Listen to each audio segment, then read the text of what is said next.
Hey guys, what's going on? Happy 4-year anniversary to the Uneeda Horror Podcast.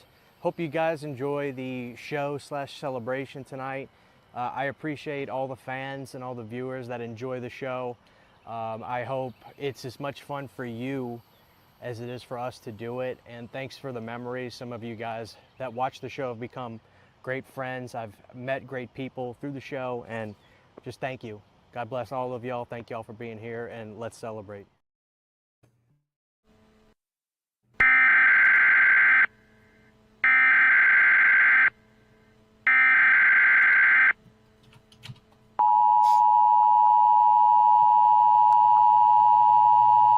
I'm your host, your ghost host with the most, Dr. I love big titties.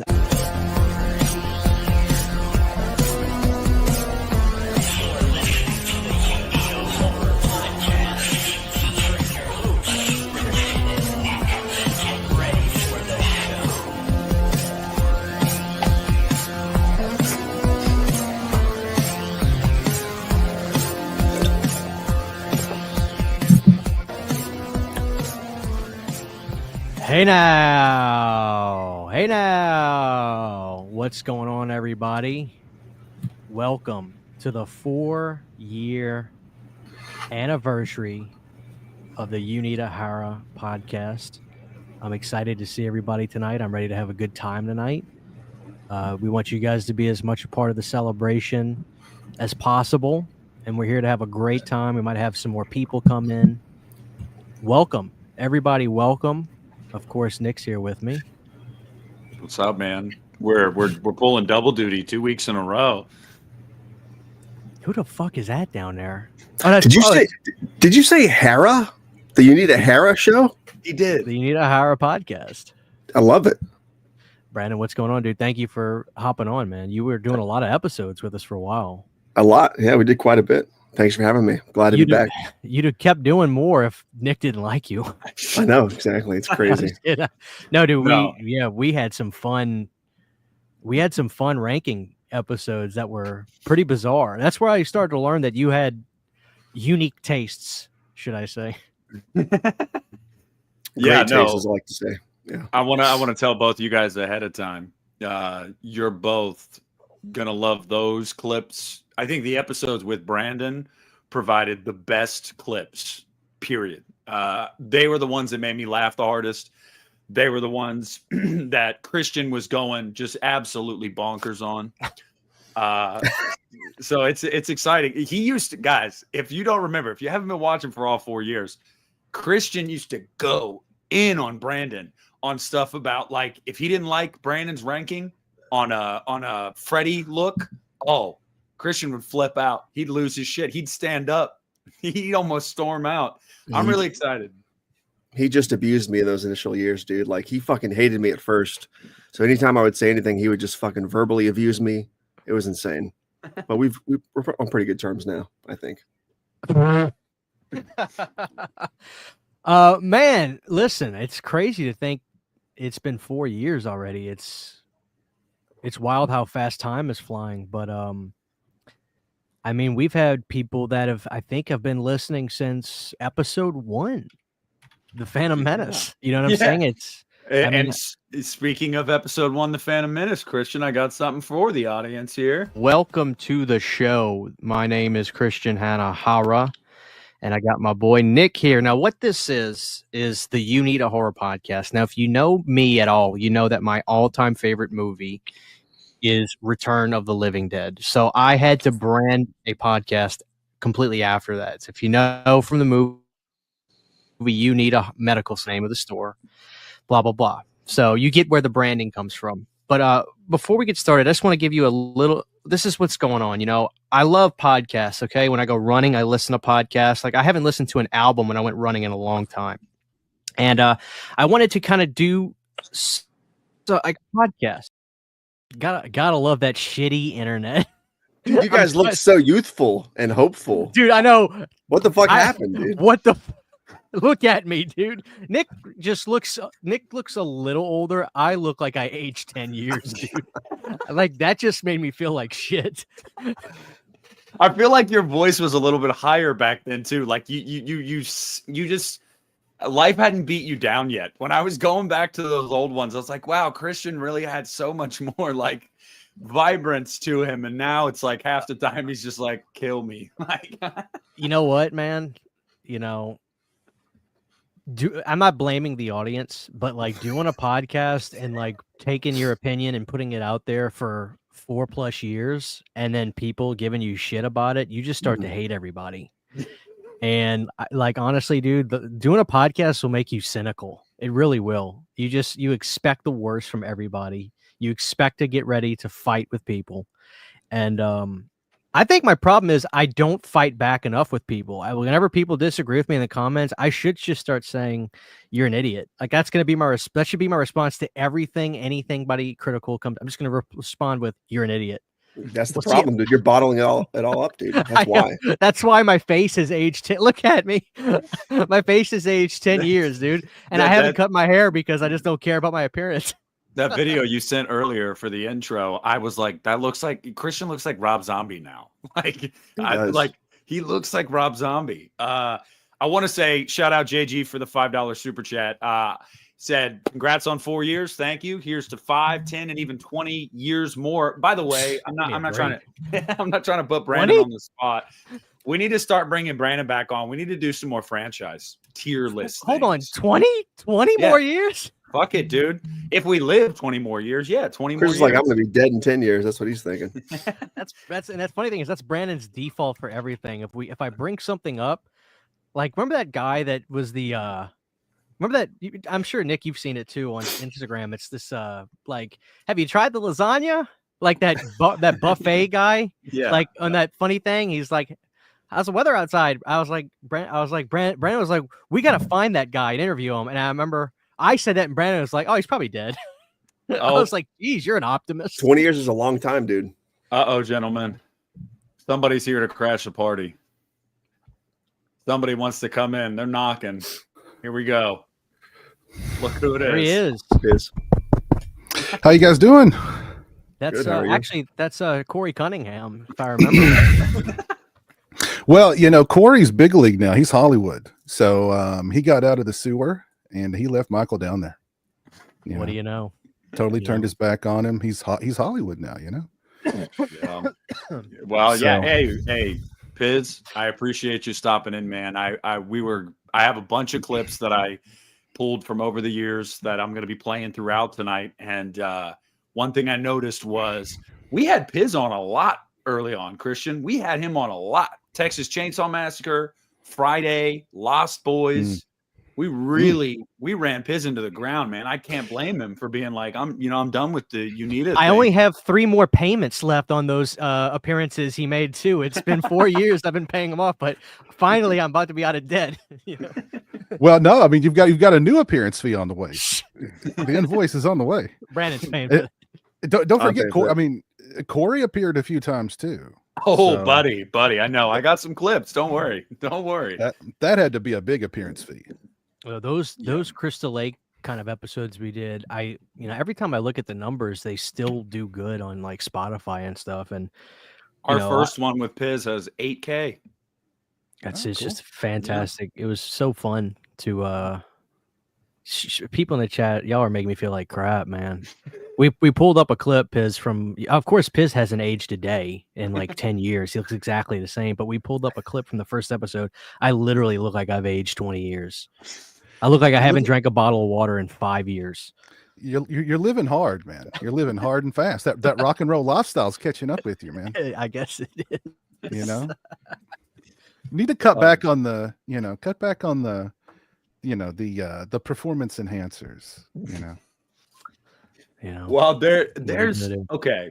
All right. So listen up. One of my favorite Piz moments that we had on the show, and I'm gonna find it real quick. It is when we were doing Crystal Lake. Oh man, where's it at? Christian, help me out here. I'm searching. Talk about something. Piz, you're familiar with Brandon, right? I think you might have hung out with me and Brandon before on a show.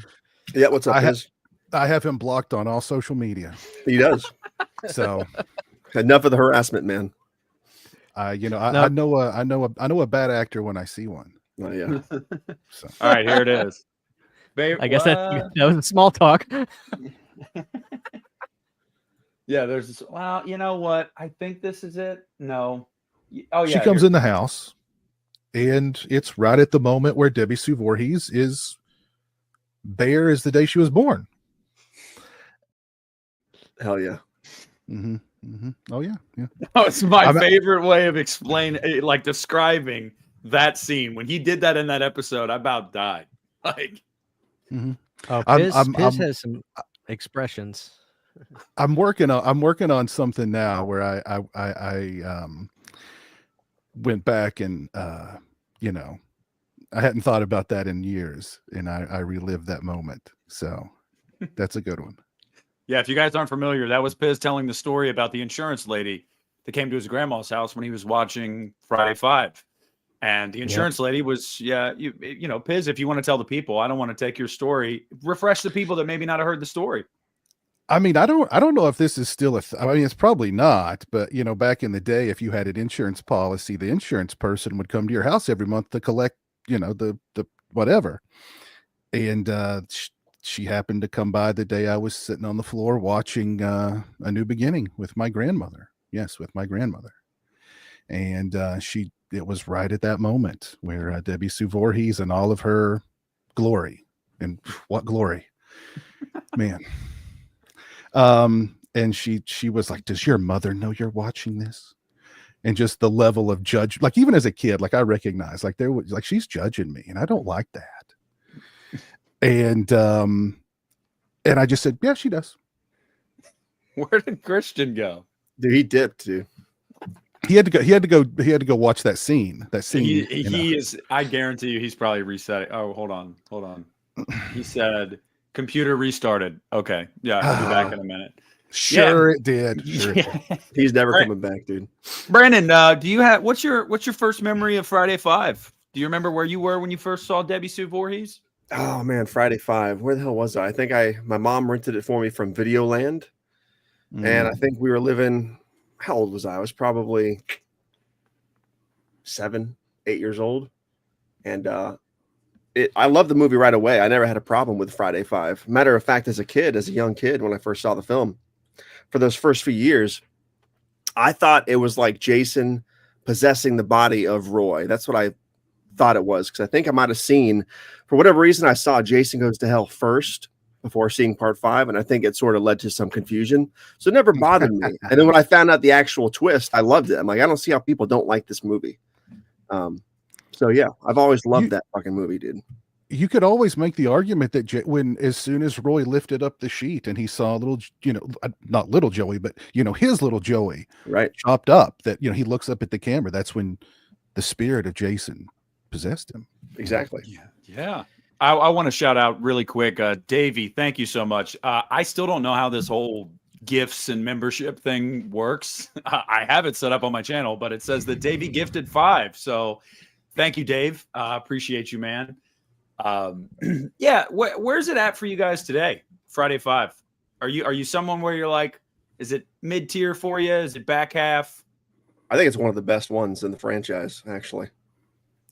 I mean, it's still way up near the top for me. Just take the Friday stuff out of it, I still just think it's one of the most entertaining slasher movies ever made. Those characters and that just dark sense of humor, and it's and of course the sleaziness is just off the charts in that one, and I love that too about it. So yes. whether it was a Friday or not, it would still be way up there on my slasher movie list. Yeah. No, I've always really liked it too. I want to share with you guys something that was probably one of my favorite memories on this show. It was when we actually had a special guest that we didn't expect to have. And that was Corey. If you guys remember, right around the time that Halloween Ends was coming out, Corey Cunningham was doing the rounds, and he heard us being real big defenders of the movie, and he wanted to come on and just kind of share his appreciation of us being so kind about the movie. And we had some moments with Corey. Here's a moment that we had that I will always remember personally. I think it's absolutely disgusting.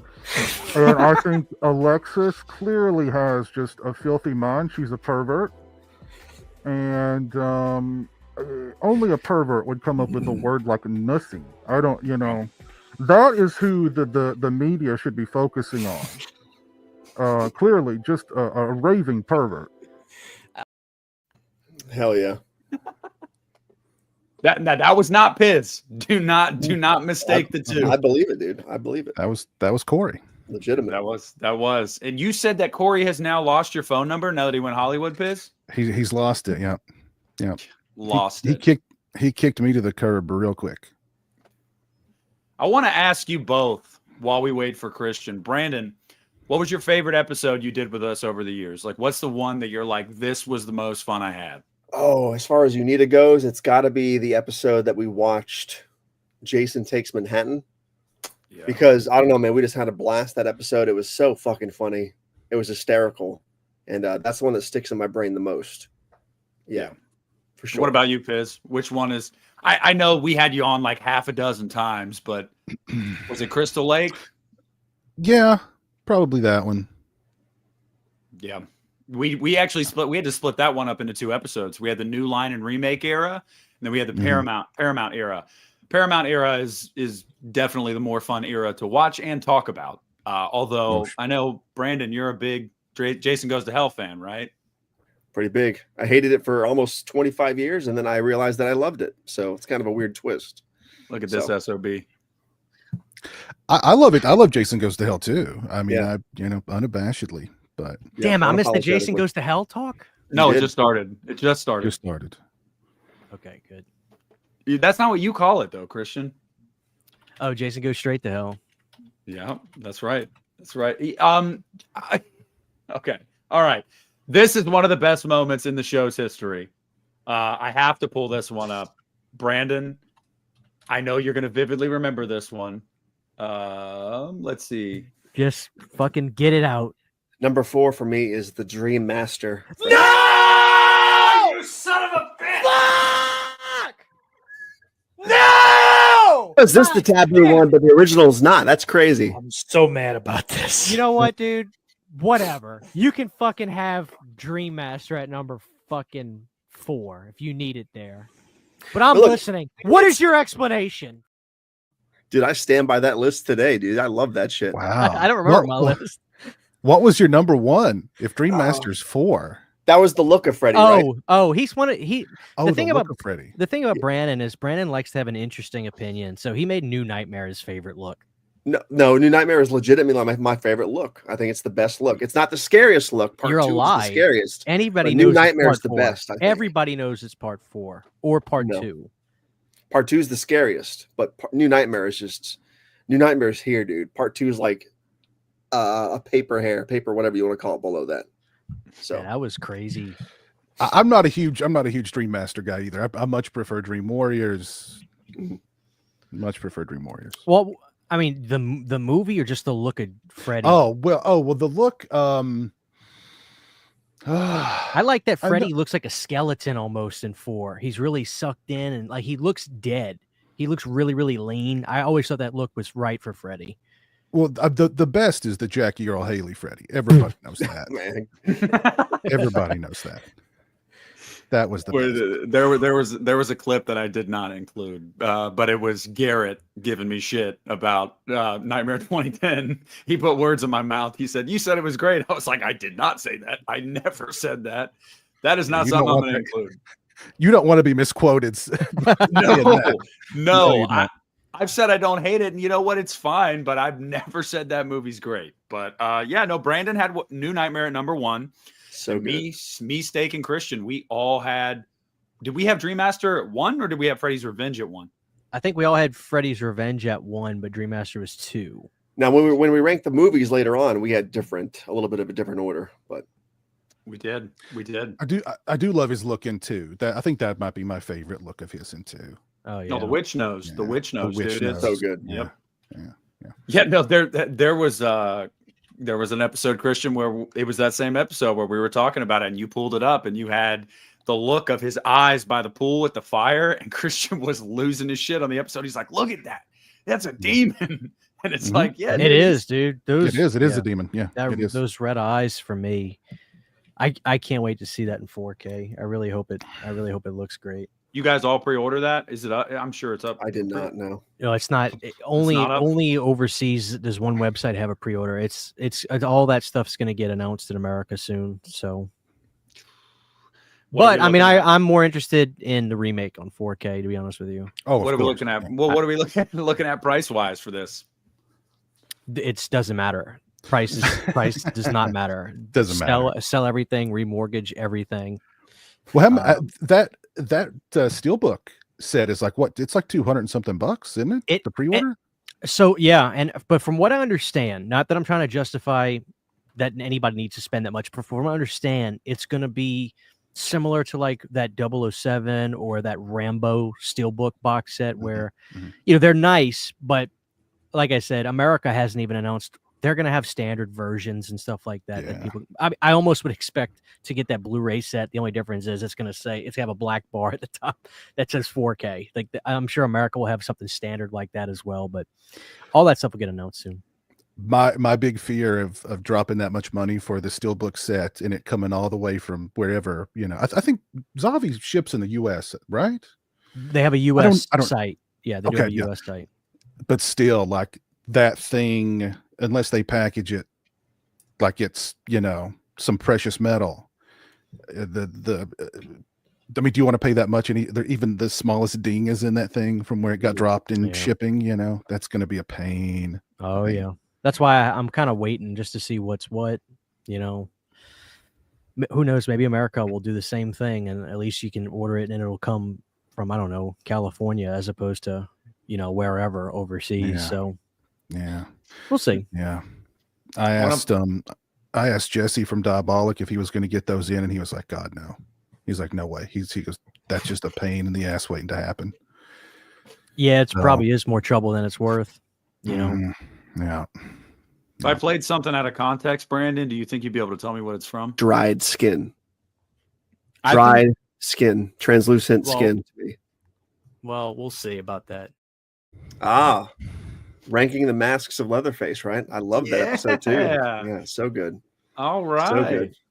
I still think, without a shadow of a doubt, Pretty Lady is the greatest look of Leatherface. Of all I still time. like the killer look. His standard look in that movie, I think, is the freakiest. You're alive.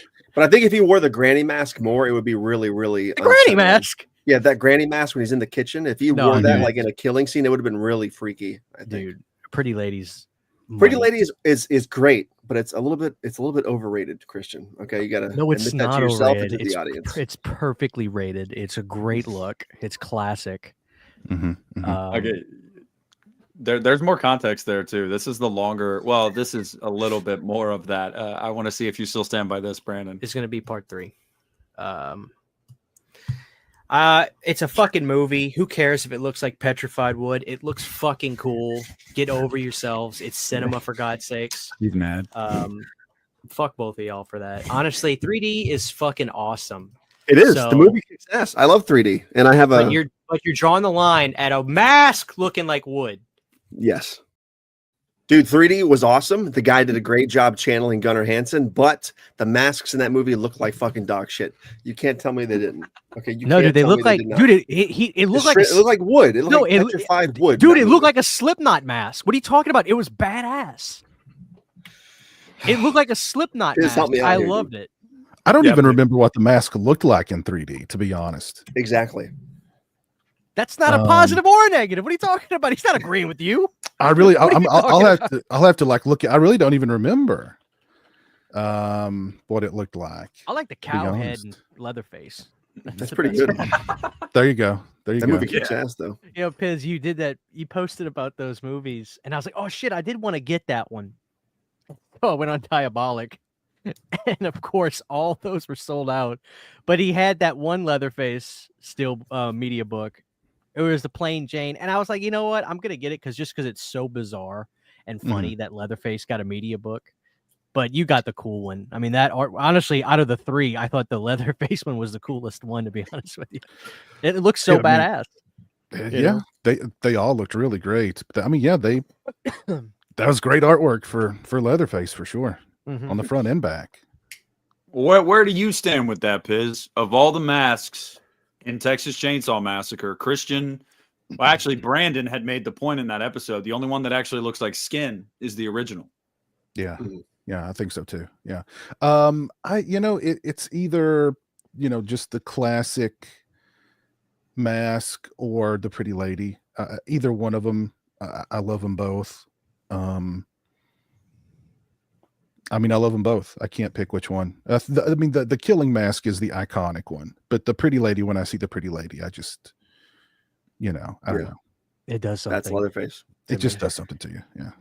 That's what I will give to the 2022 version of Texas Chainsaw Massacre. Is that mask? As much as I didn't really like that movie, the mask was a step up from 3D. I think 3D is a much better legacy sequel, but the mask in 22 was a little bit better than those.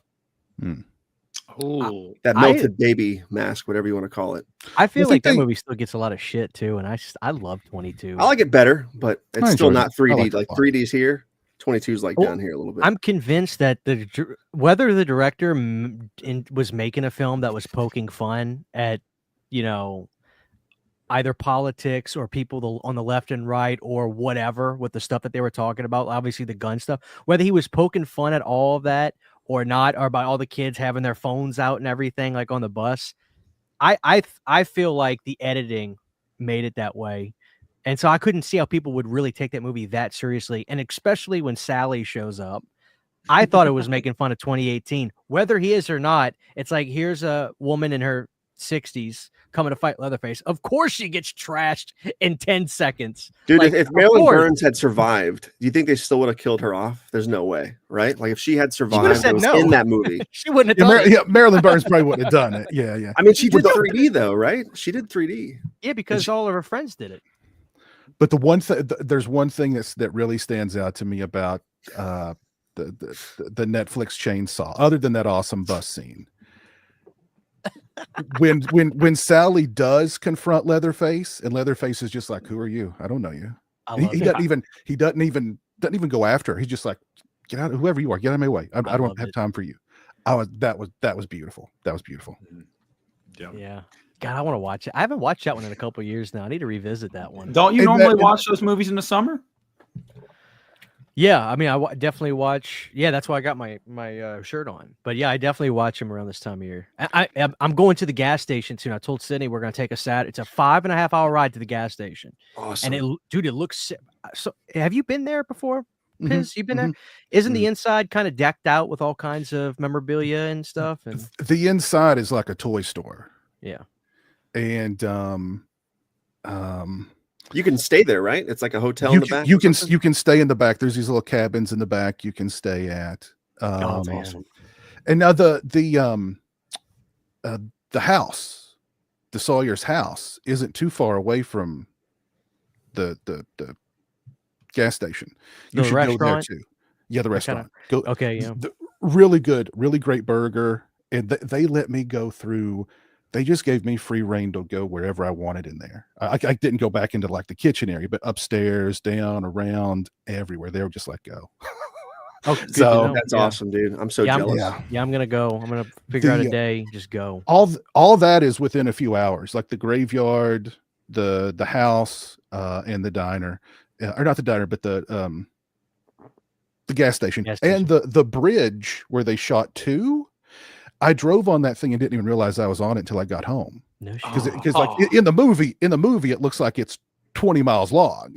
When you're driving over it, it's like a minute, maybe not even that long. So, but yeah, all that's like right together too. So you can hit all that up in a few hours. Yeah, I'm gonna need to. And you got to go to the bar and get a Leatherface lemonade. Ooh, there's a bar inside the restaurant. Get a Leatherface lemonade. Nice. Yeah. Sydney said she'll do it with me. So what's in it? It's a bar, so what's in it? What they spiked it with? I forget what they spiked it with, but whatever it was good. It was good. You're Christian. If you do that, man, you're gonna have to. I mean, if you're planning on coming back the next day, you're gonna have to get up early, buddy.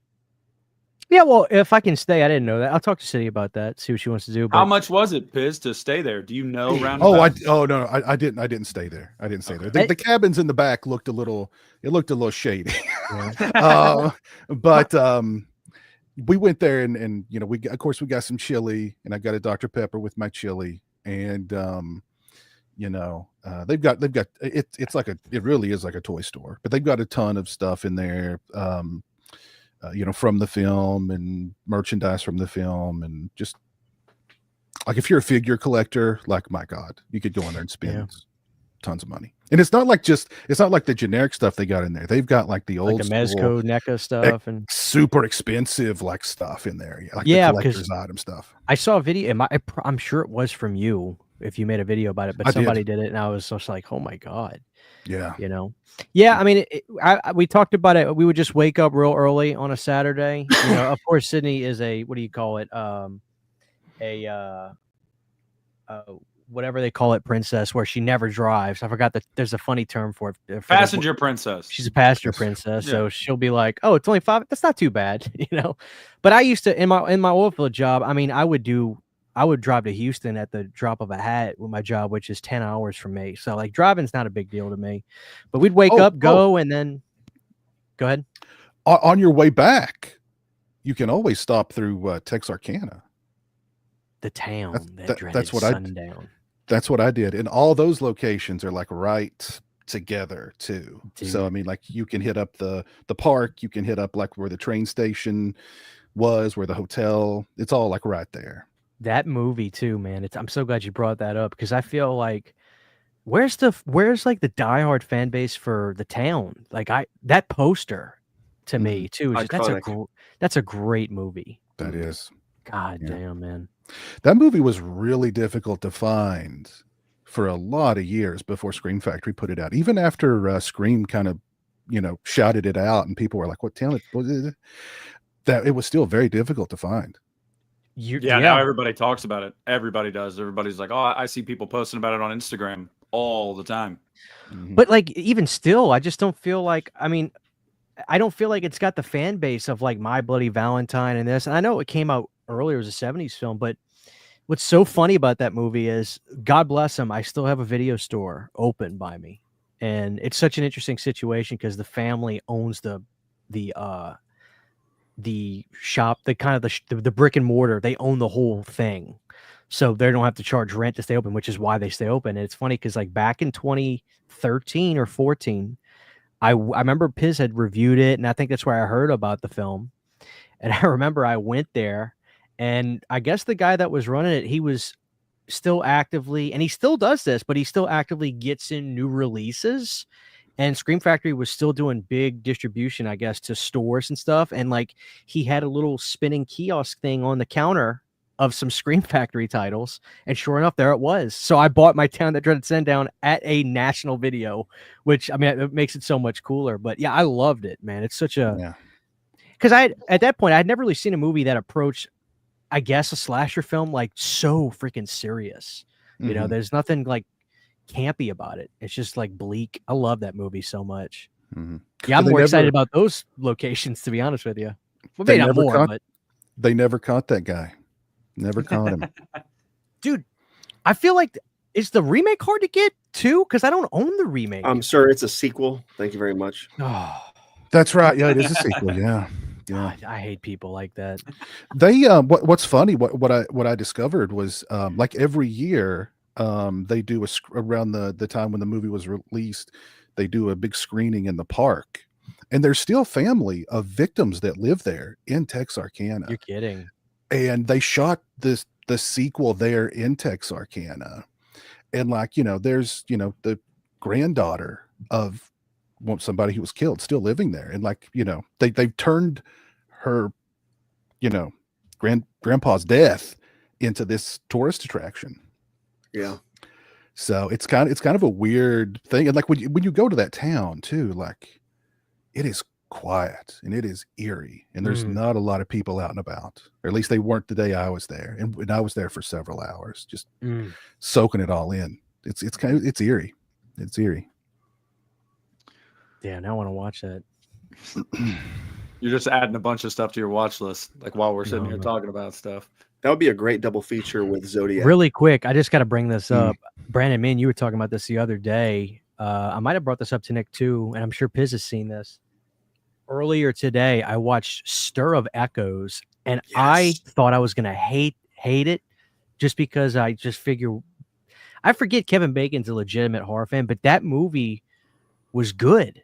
You know, it was nice to see a ghost story in like a Chicago, you know, that kind of area instead of like the Poltergeist suburban home type stuff. Like the aesthetic of that movie just rocked the house. I liked it a lot. I thought it was really good. Dude, now go watch the Rob Lowe sequel. You will love it. I can't tell if you're serious or not. I'm dead serious. Good movie though. I really liked it. Yeah, it is a really good movie. It suffered because it came out right around the same time The Sixth Sense did, and that was the only ghost movie anybody gave a crap about was The Sixth Sense. Yeah, Christian, you're still not a big fan. You've said you've tried to watch Session 9, 5 times, and you just can't get into it? Well, I can't either. It's become an old friend because I unlike Brandon, I genuinely don't like saying I hate a movie when everybody else likes it. Like I'm not trolling you guys. I'm being genuine in my statements, dude. No, but seriously, like I know Piz, you're a big fan. I remember Lauren was a real big fan, and like every time I don't want to be like I don't. So I would go. Interestingly enough, if you mention Lake Mungo to me, I will sit here for 7 hours and break down every scene and tell you why it's brilliant. You know, Lake Mungo, I get it. Or it gets me rather, right? But Session 9, it's just there's like a veil that I can't lift with it. I respect the film so much, but I don't get creeped out by it. I can feel the tension and anxiety about it, but I can't hate it anymore. It's like I've watched it so much and I go back to it so much. It's like an old friend, if that makes any sense.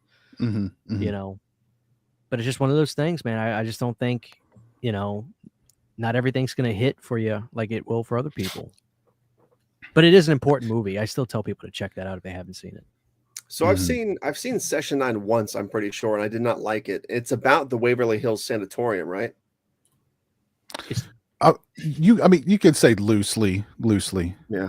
I know that they actually shot another horror movie at Waverly Hills called Death Tunnel. Do you guys remember that movie? Let me look Death Tunnel. The poster I had like a chick in a gas mask. It was all over Blockbuster in like the early 2000s. And it was not good either. It was, but they actually shot Death Tunnel at the Waverly Hills. I think Session 9 was shot somewhere else, and it was supposed to be. Oh, dude, this looks awesome. Is that the one in Kentucky? Waverly Hills is in, Kentucky, Louisville. Yeah, Louisville. I got a badass documentary about Waverly Hills. I got a review on here at some point. You can pay money to, obviously, you can do it like a guided tour overnight, or you can pay more money and not have a guide, and just from like 11 p.m. to 7 a.m. you and whoever your group is can have free reign over the sanitarium. And I actually 2 years ago at work, I was trying to get some of my employees, a couple of, you know, that are into that stuff. I was like, let's do this. Let's all chip in and do it. And too many people chickened out, so we didn't end up doing it. But I always thought that would be really cool. Is that something you do, Piz? I'm sure Christian and Brandon would. I've never, maybe, yeah. It's someplace I've never been. I've kind of been interested to go there, but there was a hospital that was nearby where I used to work that everybody claimed was haunted, and I wanted to go check it out, but they ended up tearing it down. But the Waverly Hills. Yeah. Thank you so much, Camp Flashback, for the $4.99 super chat. You've been watching since episode 5. So, yeah, about 4 years now. Got you through multiple jobs, life changes. Love you guys, Uneeda, Planet Dirty, and PWL. Hey, I think I speak for all of us when we say we appreciate that, man. Thank you. Seriously. Thanks, buddy.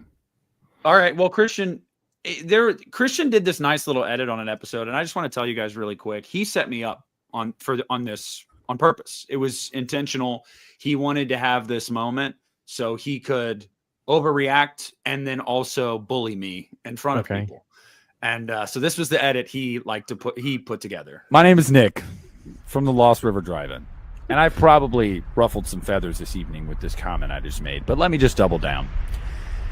According to Stephen King himself, I'm going to just reiterate what he had to say. Dr. Sleep is superior to The Shining. Bullshit. Bullshit. Sorry.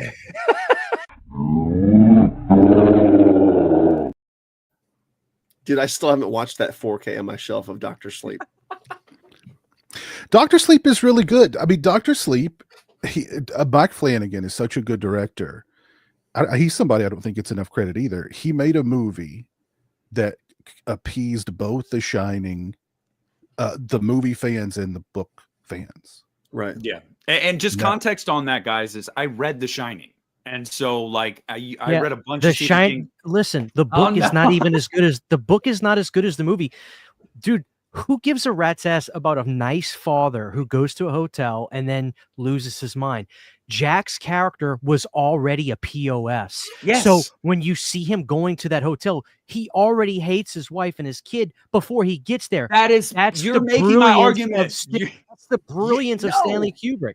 But yes, I'm not saying it's not brilliant. I'm not saying it doesn't work. I'm saying that is precisely one of the reasons why I prefer Dr. Sleep, because I feel like there's actually an arc for Danny. Listen, whereas in The Shining, there is not an arc for Jack. He's an who gives asshole a fuck from the about beginning. an arc? Oh my Dude, god! I've seen the scenes dude. where the kid from ET is recreating listen. like the Jack Torrance thing. It looks great. What I've seen. Listen, Jack is really Nicholson. That's literally top 10 of the greatest performances of all time. But you would agree, Christian, that the TV version was better than the 81 film. I would rather right? lick a toilet seat than say give the compliment to the TV version at all. And let's be honest, that The was TV version was good. What? Dude, Not as good. Not as good as the movie. but Not it was as still pretty- good? Like it was definitely watchable, dude. not as good. It was pretty What? good. It was pretty good. Dude, no. It was this actually shot at the hotel Stephen King wrote the book at. Listen, dude. Or wrote the Settle book it, about. Piz. Piz will back me up. No, Piz will back me up. Stephen King, I don't care how many movies have been made from his books. He literally doesn't have the brain 10% of the brain capacity that the great Stanley Kubrick had. So here's agree. why Stephen King hates The Shining. Stanley Kubrick used to call him at 4:00 in the morning and ask him crazy questions like, "Do you believe in God? Do you believe in hell?" Stuff like that. So he's hated Stanley Kubrick ever since then, and he turned his you can't really call it a feel good, but a redemption story into The first A24 film ever made. there you go, because the book is a redemption story. The movie is It's brilliant. there's no such thing as redemption. It's brilliant. Yeah. And he made a treatment for Kubrick, and Kubrick crumpled it up and threw it in the trash. I get it. He's got a vendetta, but listen. Kubrick Get read over that thing and yourself. went, wait a minute, there's bushes shaped like bears that come alive. Get Right. out of here. You Okay, know? but And there's still shit about that movie I'm learning. It wasn't until like literally maybe 6 months ago where somebody said, watch the movie. Kubrick told Jack to briefly look at the camera every now and again. Just for a split second, look at the camera. And I was like, damn, I never noticed that before. He does it all the time. In that movie. Yeah. There's so many rabbit holes you can go down with The Shining on YouTube. If you just look up The Shining analysis or The Shining explained or whatever. There's a guy, I forget his name, but his channel is Collative Learning. He's got tons of videos breaking down The Shining. And like, there's just, there was that whole documentary about it. That documentary went off the rails really early on, but there's a lot going on in The Shining. That being said, Dr. Sleep is awesome. It's an awesome movie. Yeah. You can say anything else you want, Nick. You can say Dr. Sleep is better than sex.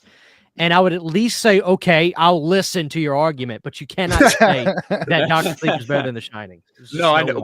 Christian and I have duked this out many times, and so I know that we're never going to agree on that. But I have always said, I think the thing that makes me happy at the end of the day is that I really haven't come across anybody that said that Dr. Sleep wasn't good and wasn't a worthy sequel. So that to me, at least, because that was hard, 40 years later, make a sequel to one of the most beloved horror movies of all time. Like that's not an easy feat. I mean, look at Exorcist Believer, so it's just kind of like, the fact that Flanagan made something and made something so good.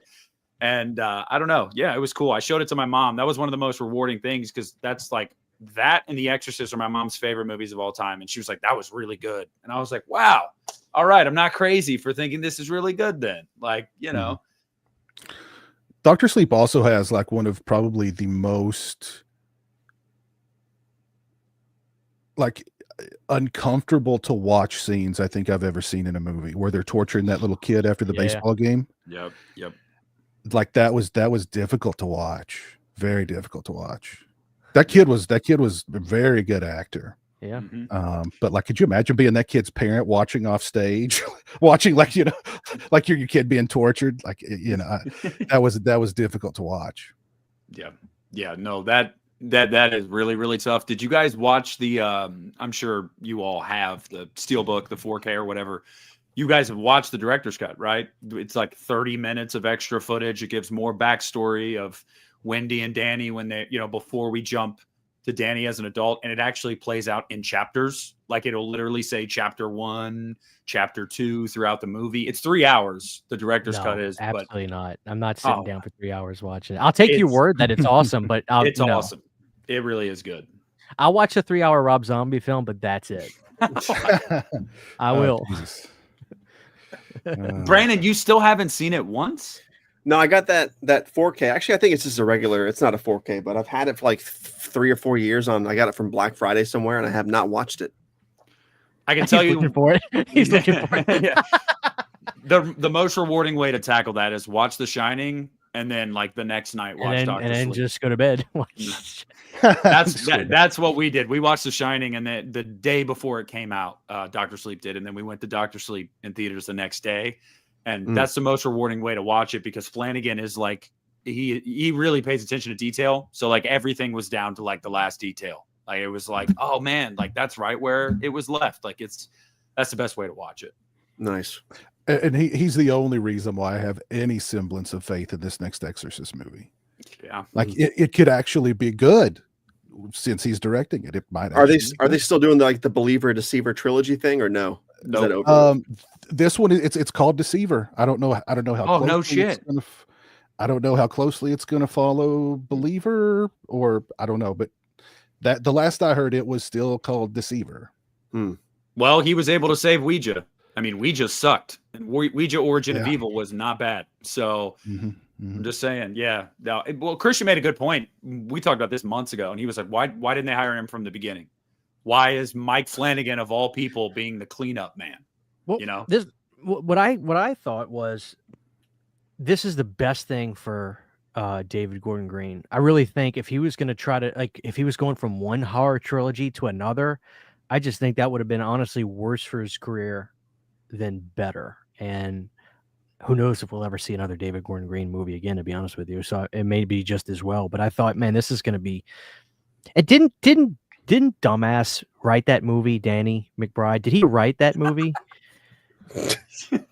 I think he might have been a co-writer on it. Yes. Like honestly, Yeah. I think David can probably direct a badass movie with a good script, but like I'm sorry, like McBride is funny. I love some of his comedies and stuff he's been in. He's had some funny scenes in movies. But I mean, honestly, it's just like y'all, they gotta stop. I'm so glad he's not writing anything. He sucks. Like he's not good at writing stuff. It's just not translating well. David Gordon Green is a good director, and that's why I was like, oh, so they're bringing in somebody who's not necessarily like a horror guy to write to do this, and then like Danny McBride, like he's the comedy guy. Like, what are we going to get here? Like, we might get something really special, and you know, I mean, we got it. Well, we got an interesting trilogy, that's for sure. Yeah, but that wasn't the end of it. Then you got Believer. Honestly, I thought Believer was okay, but every day I hate it more. I hate it more every day. The more I think about it, because I feel like spoiler alert. You haven't seen it by now. Sorry, Brandon. But like the fact, I just feel like Blum was flexing his muscles, saying, "Oh yeah, I can get them all to come back. I can get all of them to come back." And then you bring her back, and she gets her eyes clawed by a parrot. What? A parrot? Wasn't a parrot? And they bring Linda Blair back for 2 whole It was seconds. Christian. It was a crucifix. It wasn't a parrot. I thought it was a parrot. No, it was a No. crucifix. It was a crucifix. Yeah. Yeah. Jazz stabs her eyes out with a crucifix. No, it was funny because You're when thinking I of Killing Birds, dude. That's what you're thinking of. Literally. I thought it was a You're parrot. thinking of Birds 2 Land's End. There you go.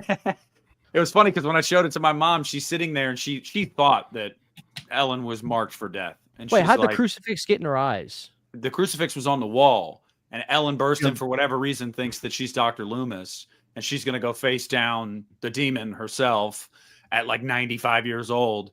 And in the hoopla in the room, the crucifix falls off the wall, and the kid grabs it and stabs her in both eyes. Probably the dumbest thing about that movie, and when I was watching it, and this happened, I mean, it should have been in like a Wayans Brothers Exorcist movie where they got all these different denominations together. We can't just say that one religion is the religion that can cast out a demon. We have to bring in they even had like a witch doctor in there. Yeah, the You've got Avengers a- of religion. You've got the Avengers of religion in there, and they're all doing different things. Like somebody's got a voodoo doll, somebody's like doing a belly dance, somebody's slaughtering a goat in the corner. And like it's the most ridiculous, it's the dumbest thing I've ever seen in a movie. And like that should have been in like a Wayans movie. That should have been in Scary Movie, whatever the next Scary Movie is, not in like an Exorcist movie. Well, That makes Exorcist 2, The Heretic, look like like a The masterpiece. Exorcist. Exactly. Yeah. Well, how funny it'd be if Scary Movie 6, when you go to the theater to see it, they just play Exorcist Believe. Bottom they just that Scary Movies.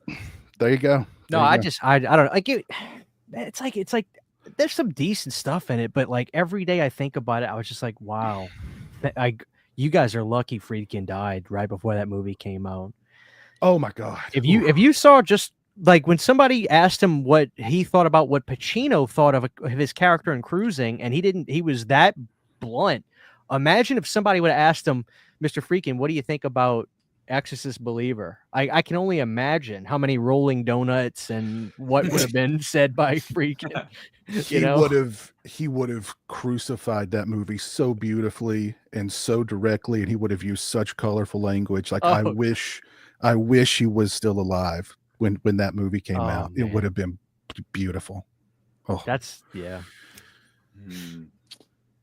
Oh, so yeah, guys, Exorcist Believer, check it out now. It's on Peacock. Brandon, check it out. Just check it out one time in your life. We got any more clips or? Oh, I got plenty of clips, Christian. I just, the conversation's Oh, the flowing. conversation's going. Okay, well, I want to show you guys this is very immature, but this is probably my favorite thing that Christian and I did as a part of the podcast. This was actually Christian's idea, and he did the narration. And the dialogue is very important here. It's very important to the story. So enjoy.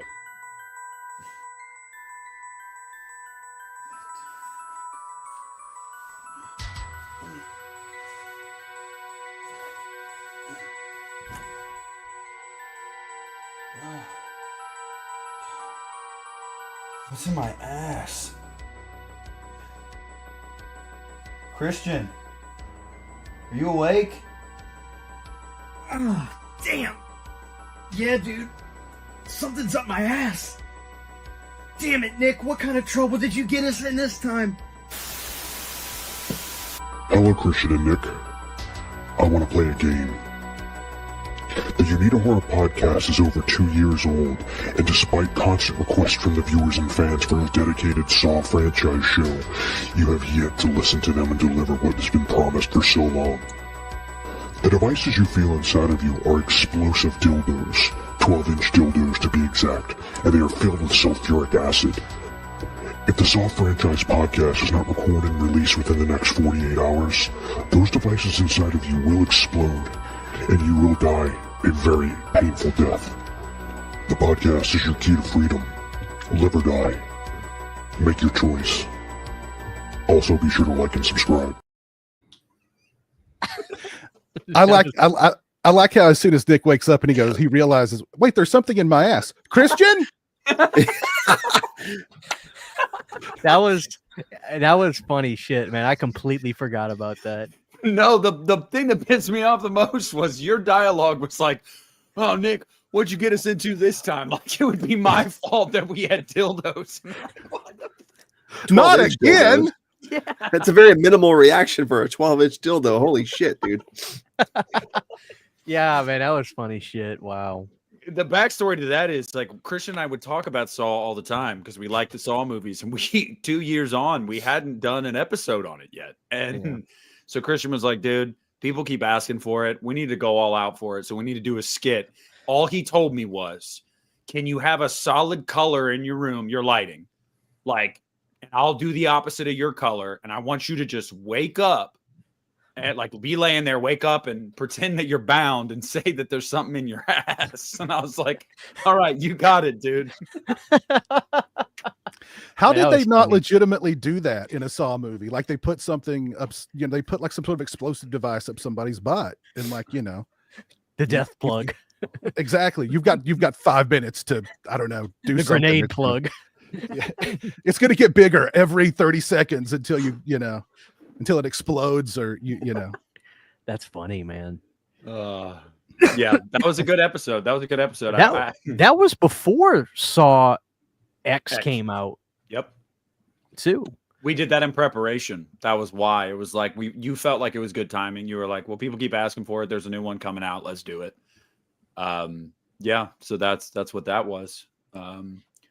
One of the most wholesome moments, I think, on Uneeda. Just a good laugh, we're talking about horror movies, and Christian and Pizowell mention pastries. It's great. Besides part 2, 3D is that pack of zingers out of the pantry, or that pack of Little Deb. You feel me, Piz? You feel me on that, right? I think you feel me, Piz. I think that rating's starting to creep. No, up. I was just thinking zingers. I could go for a zinger right now. I'm just hungry now, man. Oh man, That's zingers what sounds Piz, good right about now. see, yeah. that's when Piz had his Rob Zombie look, and my hair was Yeah. short. We all go through it. We all go through that Rob Zombie phase. I'm about to hit my white horse phase. Wow. We'll see what happens then. What does that mean? I don't know. We're gonna find out. Oh man, yeah. I've Whitney, never had a zinger. run, Sydney. I'm almost 31. I've never had a zinger. Oh, Never. dude, Don't start. that's why you're It's like- skinny. It's like an No, addiction. Christian, you know what I had today? I had Chipotle, Taco Bell, and some Reese's cups. So no, it's just the metabolism, buddy. I eat Dude, like your garbage. toilet's gonna be begging for mercy. My God, Chipotle and Taco Bell. That's a saw trap right there. you're gonna be like Demon in the Outhouse. Just, Well, maybe. Hopefully. I don't know why I said hopefully. I actually don't hope for that. Brandon, Yes, sir. my friend, I want to find one more. There was another one of us. I think it was doing a tier ranking, because I showed the Leatherface one. Mhm. Or you know what? No, I want to show you guys this one. I want to show you. Probably, I was actually scared, Christian. This episode, the way this episode ended, I was worried because I was like, he's gonna be mad at me. Like I feel like I did something wrong here, even though this episode was Christian's idea. So enjoy. Honestly, if I knew that it was gonna bum me out that bad. The lows of this series are so goddamn low. Fuck off with talking to me about Christian loves everything. You guys gotta stop. Stop with the hobgoblins. Leave me alone. I don't fuck with y'all. Stop fucking with me. And no, I'm not watching hobgoblins on the podcast. No, not a fucking chance. Look what y'all did. Y'all pissed Christian off. Y'all pissed him off. Congrats. Damn, dude. That What was were we about watching? Was that Seed of Chucky? Seed of Chucky. We didn't even get to the end of the movie. There was about 15 minutes left, and Christian said, "Turn it off. I'm done. I'm Dude, done." I gotta bring my little table in here again so I can go back to being like a real bum and sitting in my recliner while doing podcasts. Like I was Dude, I like some of those old episodes where I just plug in my Yeti and I would sit on my couch and literally I'd lean back and I'd hold the mic like this to me. What's going on, everybody? Let's look alive, y'all. Let's look alive while I'm damn near horizontal doing the show.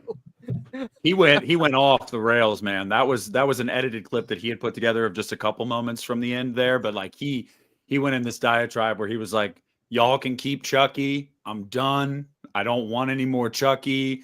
Don Mancini needs to get away from the franchise. Like, he even at one point flipped the bird to the audience and he said, fuck you guys. And I was like, okay, because they asked us to watch Seed of Chucky, and he said, let's do it. And that's how mad he was.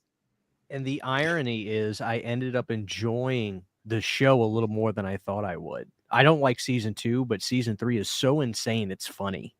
So I'm sorry, Don. I apologize. Where are you at on the show, Piz? Did you watch the show?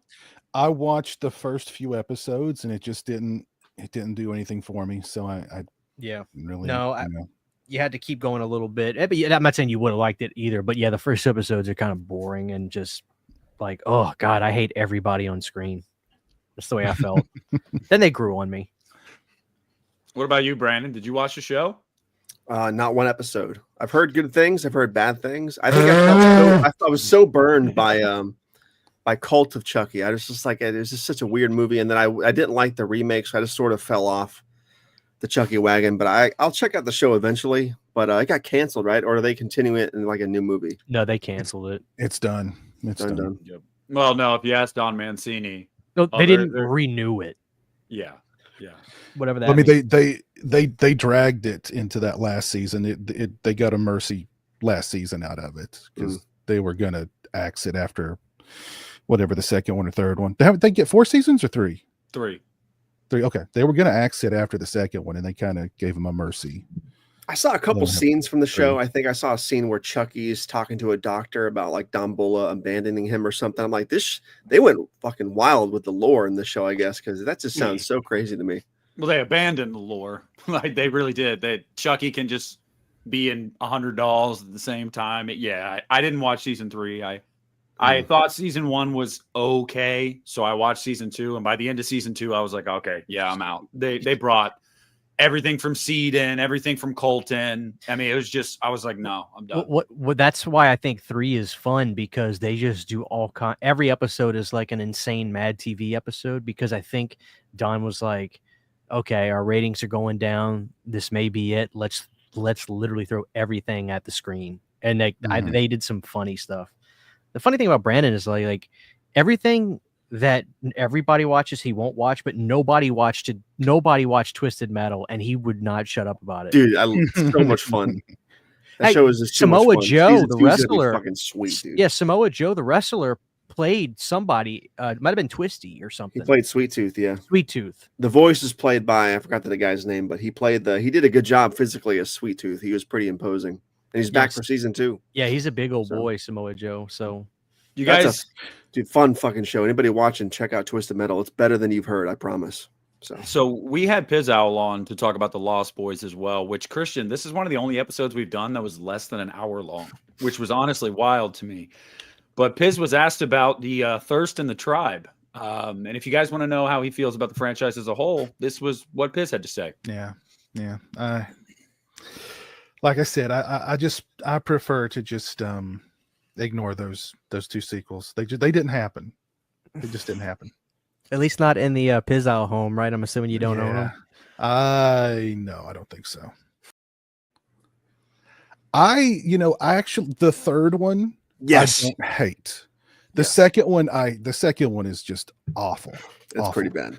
The third one was fun though. Thirst was really fun. Yeah, not really good, but still, like the Lost Boys. If you're not going to do decent budget theatrical releases, just don't do it. Leave them alone. Leave the Lost Boys alone. So part 3 is fun, but like I don't recognize it as a movie. Which one? They should have called those movies the Frog Brothers, not Lost Boys. Yes, like make them total offshoots. That would have been better, I think. I agree. Yeah. Didn't they announce a remake a couple years ago and then that didn't go anywhere. Yeah, it was a Thankfully, movie, then a TV show, I think, right? And then it totally got scrapped by, was it CW? I don't know. Well, it's just as well, you know. I may have blocked that from memory. I don't even remember that. But I know for years they talked about some kind of sequel or doing like the Lost Girls or something, and I was just like, no, just like, you know, hitting myself in the head to try to forget that they'd announced anything like that. Don't you think they could do a really, really good, expensive Lost Boys Legacy sequel now, though? Play into the fact that Corey Haim's gone, like, you know, bring back the legacy characters. I'm sure Jason Patrick and Diane Wiest and all those guys would come back, the ones who are left. I mean, Jason Patrick's doing Terrifier movies now. He would do it. He would do a really good sequel, I think, if you wanted to. Wait, he was Jason Patrick was in Terrifier 3? He was in Terrifier 3, yeah. Yeah, he was Sienna's dad. I don't know. I guess I figured that was Devin Sawa for some reason. Off memory. I haven't watched it since the saw it in the theater. He only had one scene, and I think it's just like in flashback, and because they kept teasing the dad, so you finally got him like in the flesh. But yeah, and they could totally do that. Like, you know, like Corey Haim was still fighting vampires. He dies, and that's what brings the Frog Brothers and Michael back together. And there you go. I love it. Yeah, there you go. Throw some money at it, dude. That'd be so good. The only reason I'm thinking about this is because off memory, I feel like Lost Boys was Warner Brothers. So, how are we feeling about this Ghoulies? I mean, not Ghoulies. How are we feeling about this Gremlins 3 and Goonies 2? Because it sounds like they're doing it. I mean, all the big outlets, Newsweek and all, they're reporting about it. Like, they're going to drop the ball with Gremlins 3, and I have no interest in. Well, did y'all see? Did y'all see what's his face with Joe Dante at Joe's office taking pictures and stuff? Yeah. I saw that stuff. I think I posted about it the other day.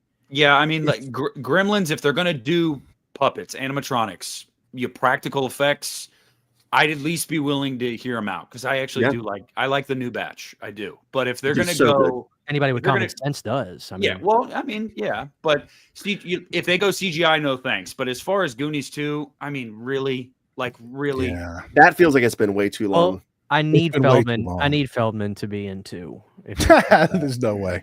I need him. I needed to come back to both of them. Oh Lord, I actually think a new Gremlins movie could be something special if they do it right. Puppets, bring Joe Dante back. You know, like puts serious money behind it. I think it could be something special. But Goonies, it's too long for the Goonies, and I mean, like, I don't know. It's like Beetlejuice. I didn't like the second Beetlejuice. I felt like it was a total waste of time. You know, you get to a certain point, I think, where it's just like, we don't need a sequel at this point. Had they made a sequel to Beetlejuice 25 years ago, sure, fine. But now you're just reaching. Yeah, it's like we begged for Beetlejuice 2 for 30 years, I feel like. And then by the time I watched 15 minutes of it. I didn't hate it, but I was like, damn, I'm bored. I never finished it. It's so forgettable, Brandon. So I'm just like, dude, I might as well not even have it. I'm glad to see they were back and like Keaton's back in the role, but it's just like it's too little too late, man, in my opinion. Well, I've still not even seen it. Yeah.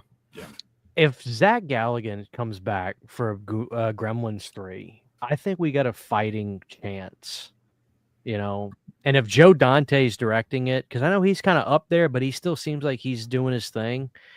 I mean, my thing is, I wish we could see this original cut of Gremlins that Dante's talked about, like the mama supposedly stabbed a gremlin in the kitchen before throwing it in the microwave and all this other stuff. You know, but I don't know. I have a little bit more optimism for a Gremlins 3, but I almost feel like in reality it's going to be Joe Dante producing it and maybe getting somebody that he wants to direct it. Well, because when it comes to Goonies 2, both things that you're offered are turds. And you can polish them all you want, but I think both options are bad, man. We bring everybody back that we can, but now they're old and it just kind of seems like, why are we doing this? Or we have a totally new cast and it's essentially like a quasi reboot. And then it's just like, why do I care? I have no emotional attachment to that whatsoever. Yeah. So the problem too is like, if just thinking of who would direct a Goonies film, like the thing about Richard Donner that was so great was he truly was a master of movie making in any genre. Richard could do it all. I mean, you got to remember, Richard did Stallone films like Assassins, which is honestly maybe not a great example because it's an underrated film, but he did Lethal Weapon. Like he has mastered every facet, every genre. How do you find somebody to do a movie like a sequel to that could even come close to what he could do? I don't know. Who would direct it if they did Goonies 2? Who? David Gordon Green. I was going to say. You know what? That's his comeback. My guess would be somebody like Andy Muschietti who did the It movies. Somebody like that. Dude, he works with Warner all the time too. Yeah, that would make sense. I'm not saying this to just like shit on. I know Nick's excited for it. I swear, I'm not trying to just be that guy. I don't literally even say it, dude. Don't give a fuck. That show looks fucking sweet, bro. Yeah, but nobody's watching TV shows. Like, who has time to watch? I'm not either, but everybody's coming back for Skarsgård back as Pennywise. Like, that's going to be an event, dude. Christian, on social media, should have been a movie. The picture of Skarsgård from the Welcome to Derry trailer got like 200,000 likes on it. People are going to watch that shit. I understand your point largely, but those two movies made like $1.3 billion as R-rated movies. Like, they're going to watch. I got news for you, dude. Unless they got them damn kids in it from the first, nobody liked the second one. They hated the second one. I love part two, though. So did I. Yeah. I think it gets better as we go along. Dude, no, they hate the second movie, dude. It got trashed. Nobody liked it. So I wonder if it's because they actually didn't like it, or like you got a bunch of freaking like sorry. You got that's where the 90 movie did it better. I think the 90 movie with the adults flashing back was the best way to go. The cast of part 2 looked like a bunch of like background actors from like Friends. Like nobody liked that movie. I thought it was He's saying that with James McAvoy, Jessica Chastain. You're acting like these are all nobodies. They're nobodies. They're yesterday's news. What about you, kids? Are you gonna watch Welcome to Derry? Here's the weird thing. Did I just dream this or not? But when that show was announced, it was supposed to be an anthology and not be solely about Pennywise. That's what I thought too, because Skarsgård wasn't even cast until like a year after shooting.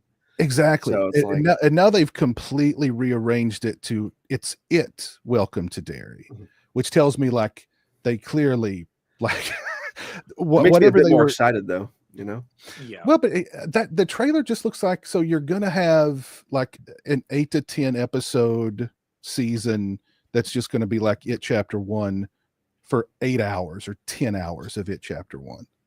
Well, I don't know. It's not going to be as good as It Chapter 1. Well, they were filming for 3 months without Skarsgård before he even signed on. So I actually don't think he's going to be in a lot of this first season. That's what I was going to say. I really don't. So it might still be sort of like about the actual town, and then he sort of arrives, which will be cool. That's what they pitched it as, yeah. But this is 3 seasons. They already got greenlit for all 3 seasons. So this one takes place in 62. The next season takes place in 35, and then the third season takes place in 1908. Oh shit! So we're gonna see like the factory fire and all that crap. Yeah, you're gonna see the story from the second one where she's like, "My father came here, the circus." Yeah, you ain't watching none of that shit, Brandon. Stop acting like you're like. For this, I will re-get HBO Max, dude. Well, at least they're calling it HBO Max, and they're like, man, we fucked up. Max is stupid. We're sorry. Home box I get so how pissed. Better of a name can you get? I kept opening the HBO Max app on my fucking Xbox, and it kept saying, "You need to go to Max." I'm like, "Son of a bitch, dude," because they're 2 separate apps. You know what I mean? Like, you can't open HBO Max. I love Skarsgård. He's a great actor. He's no Tim Curry. That's all I'm saying. Brandon, we've already had it out with him over this. We did an episode on this. I still prefer my core the 90 film, but you can't deny the greatness of the new film. Listen, Nick, I need you to understand something. Tim Curry went up to. I didn't even say I prefer Skarsgård. Gun to my head, I would probably take Curry. Well, you can try to curry favor now, but the fact is, Tim Curry went up to Tommy Lee Wallace and said, if you're going to change my voice, or if you're going to try to add more makeup than I need, you got the wrong actor. I'm better than anything you can do in post. Let me act. That's how good Tim Curry is. He told him, he said, dude, listen, Skarsgård is a bad mamma jamma. He's a great actor. He's no Tim Curry. That's all I'm saying. It's 2 totally different portrayals. Also, you get the stranger danger of Tim Curry and like the the space alien monster. Dude, of Tim Curry Skarsgård. Tim Curry is terrifying. Tim Curry was legitimately scary as Pennywise. Legitimately. Yeah, there were two things that scared. Where there were two characters that scared me as a kid: Freddy Krueger and Tim Curry's Pennywise. Like those things scared the shit out of me. But yeah, Christian, I actually have a clip on here of you talking about, and I'll play it here in a minute. But you're talking about Rob Zombie's Halloween and how people would have been upset had he done the same thing, just like Gus Van Sant did with Psycho. I would pose that that's what they did with it. You got to do a different kind of Pennywise. You can't do the same thing over and over. Like, I mean, you're not going to best Curry's performance. It's not going to happen.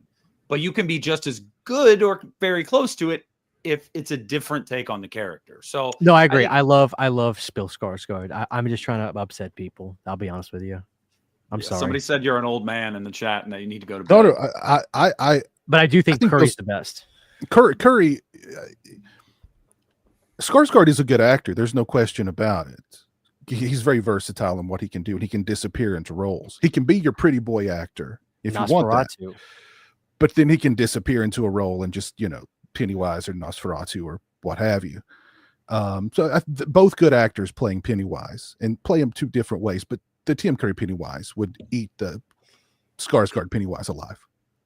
You want to know why too? Like, I love the opening scene in the remake. They did a great job. And Brandon's don't be like, well, it's actually a new book adaptation. It's not necessarily a remake. It's not a remake. I'm just throwing that out there. He did a great job. Piz will agree with me. When the kid asks Tim Curry, do they float? The curl on Tim's lip.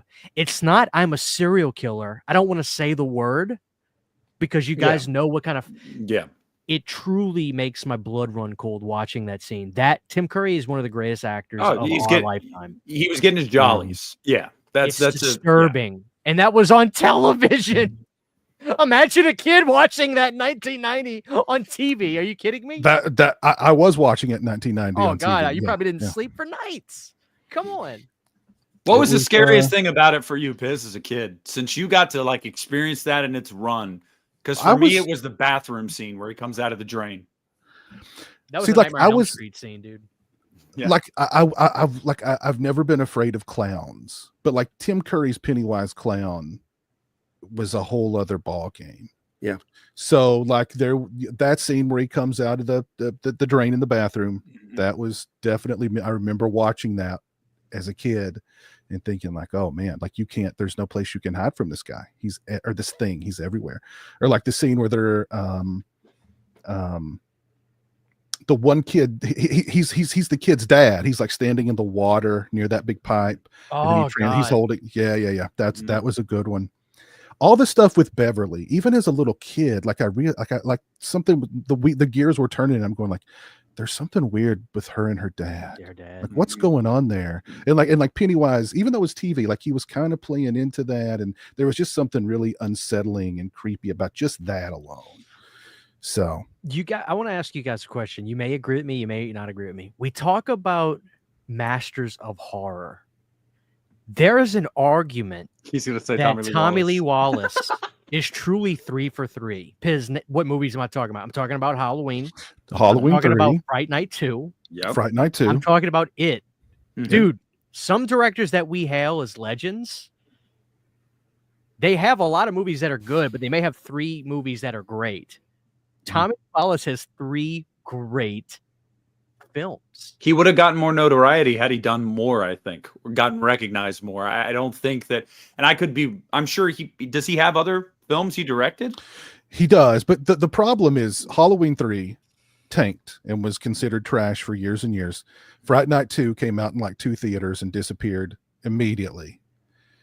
So really, for most people, when they think of Tommy Lee Wallace, it's either It or he did something on the original Halloween. I think he's more known for making the mask on Halloween than he is for directing Fright Night 2 or even really Halloween 3, to be honest. Yep, I agree. So, what do you think, Brandon? Would you make the argument Tommy Lee Wallace is a master of horror? I would, yeah. He's done a lot of crap too. I can't name off the top of my head. There's a lot of stuff I've seen where I've seen his name. Like, holy crap, Tom Lee Wallace directed this. He directed the direct-to-video vampires sequel, Los Muertos. Oh, with Bon Jovi. With Bon Jovi, correct. Yeah. I don't remember that one being horrible, but that was on his. I think that might be the last thing he directed, to be honest. I know he wrote one of the Amityville films. I think maybe the sequel he wrote. Yeah, the best Amityville, in my opinion. And the Possession, Christian? Yeah. Is that what you mean? Yeah. Dude, the Possession's amazing. It is, yeah. And looking at his filmography, and he hasn't done as much as I thought he did. Like he's done, Halloween 3, Aloha Summer, Far From Home. He directed a lot of TV stuff. That's what I'm probably thinking. A lot of TV stuff, yeah. He did do a lot of TV stuff, yeah. Flipper in the 90s. That might be where I've seen his name at a lot. He directed an episode of Flipper. He directed an episode of Baywatch. Yes. Oh, hey. Yeah. Hey. Well, It's too bad. It's too bad, dude. You know who else Christian thinks is a master of horror, right? I agree with Christian. RZ Halloween breakfast scene is more memorable than even last night. Hey, again, people can hate the movie all they want, but they will never forget I will skull fuck the shit out of you. You can't forget it. No lies detected. Yeah, you got a good point. That's probably one of the most quoted things in the series. I mean, you're not wrong. You're not wrong. No. Piz, when's the last time you did you did a re-review of Halloween Kills? Yes. But have you never done Revisited for Rob Zombies? Not that I would expect you to change your mind, but I mean, of course people would enjoy that. We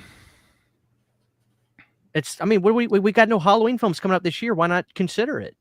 I mean, yeah. But see, come on, I sound a little more excited.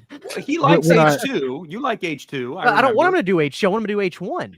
Yeah. When I think about that movie, it makes me want to self-harm. So I can't imagine. Whatever. I'd have to put myself in a straitjacket before I watch that. I would love to see a re-review of that. Maybe give it a shot. Maybe. I think that thing would do buku numbers on your channel too, because a lot of people know you do not like that movie. Yeah. Well, because the best Halloween review you've ever done, bar none, was definitely the first. Like your second Halloween Kills review was good, but you agree your first one was money because of that. I can't remember the exact phraseology, but you were like, if you thought that death trap that Laurie Strode set up 30 years ago to stop Michael Myers was going to stop him, blah, blah, blah. Like, it was the best cold open I've ever heard.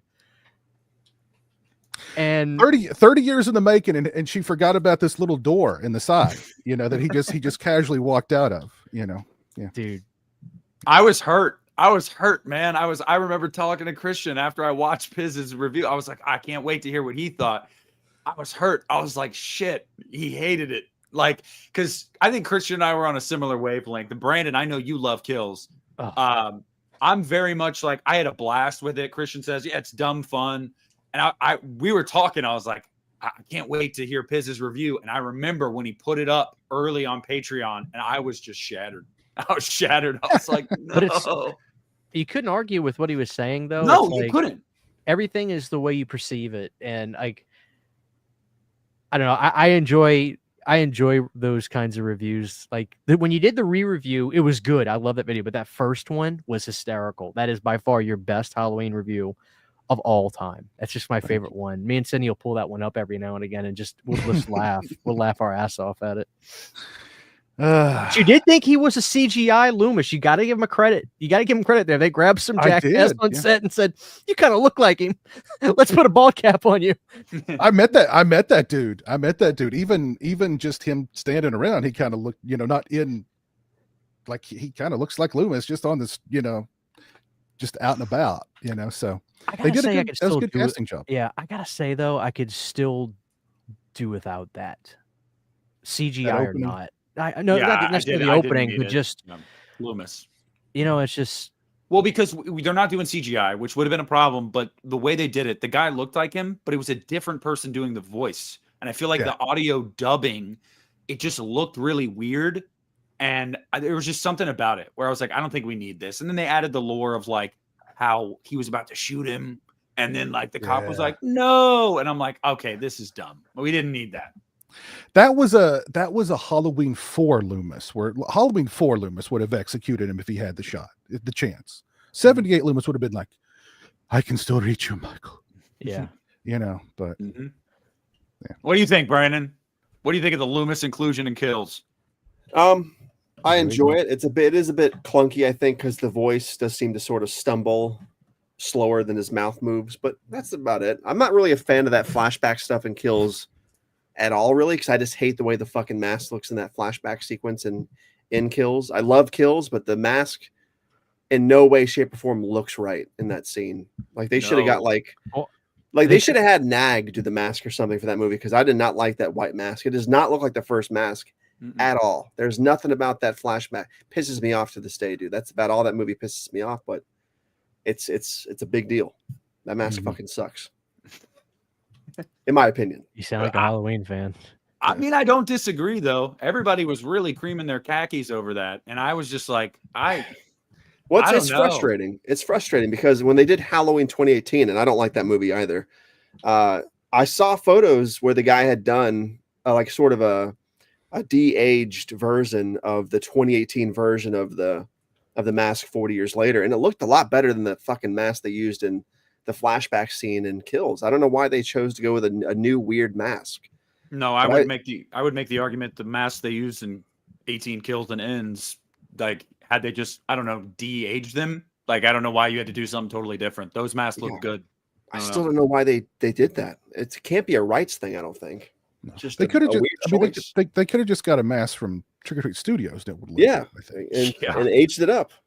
I'm convinced that all those actors that were involved in Kills, at least some of the ones that had been around for a while, if you could get them to really be honest, I feel they would all say, maybe, even Kyle Richards, to be honest with you. I feel like her, the nurse from the originals, if you got to really talk to them, I guarantee you they would say, oh yeah, there was definitely some things that I questioned, but they paid us really good. Oh yeah. You know, that's Yeah. Oh yeah. Well, I didn't understand why you include Lindsay in Kills anyway, and then make a big deal about how she's coming back. And Ends is my favorite of the three, but I felt like she was pointless in Ends. Like, why have her survive and kill? She has like 2 scenes in Ends, and she's really just like a background character. I was just like, this is dumb.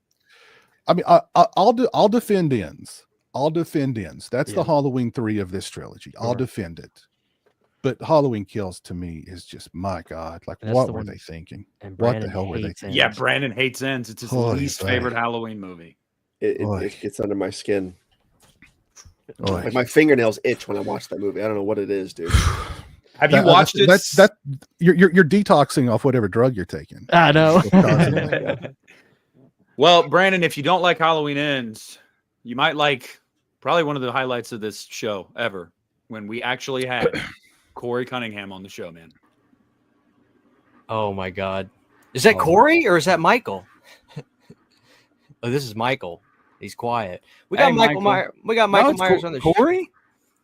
It's Corey. It's Corey. Corey. Well, Corey, man, you left the sewer. Or is this the sewers? Where are we tonight? Did you replicate the Pizowell lair in the sewers? That's awesome. We got Corey Cunningham on the show. I just want to mention that this is a much better movie. Damn, Corey. This is a much better movie. Gee, then Halloween Kills? Corey, Yeah. Did you hear Christian say that he thinks your friend Pizowell is a secret Halloween Kills fan? I think I have there's speculation going. There's talk of the town is that Pizowell he rewatched Halloween Kills and he fucking loved it. I doubt it. I highly doubt it. There's a chance. It's gonna happen soon.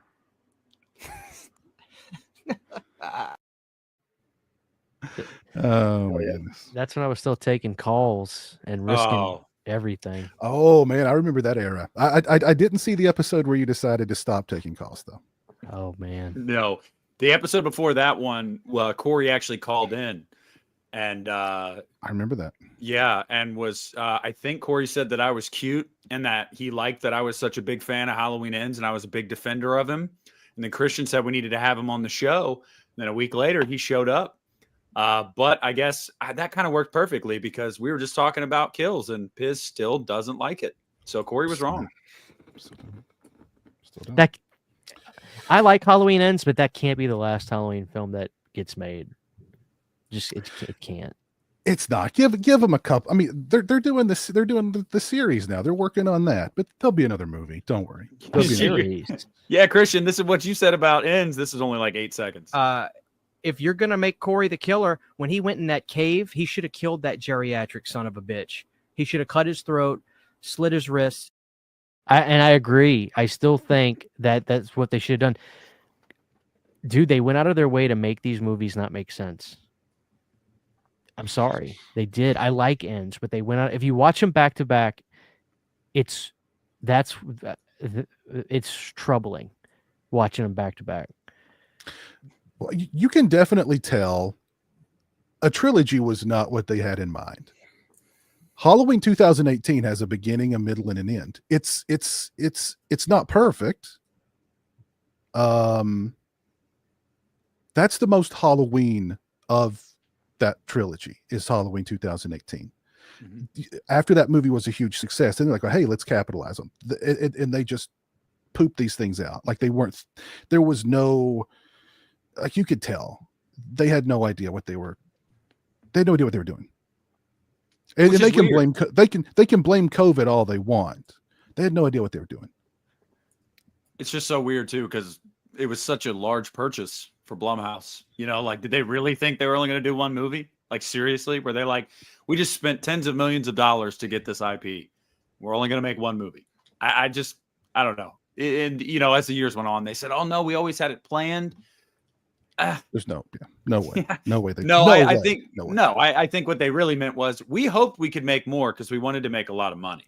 But after opening weekend of Halloween 2018, then we said, let's do 2 more of these.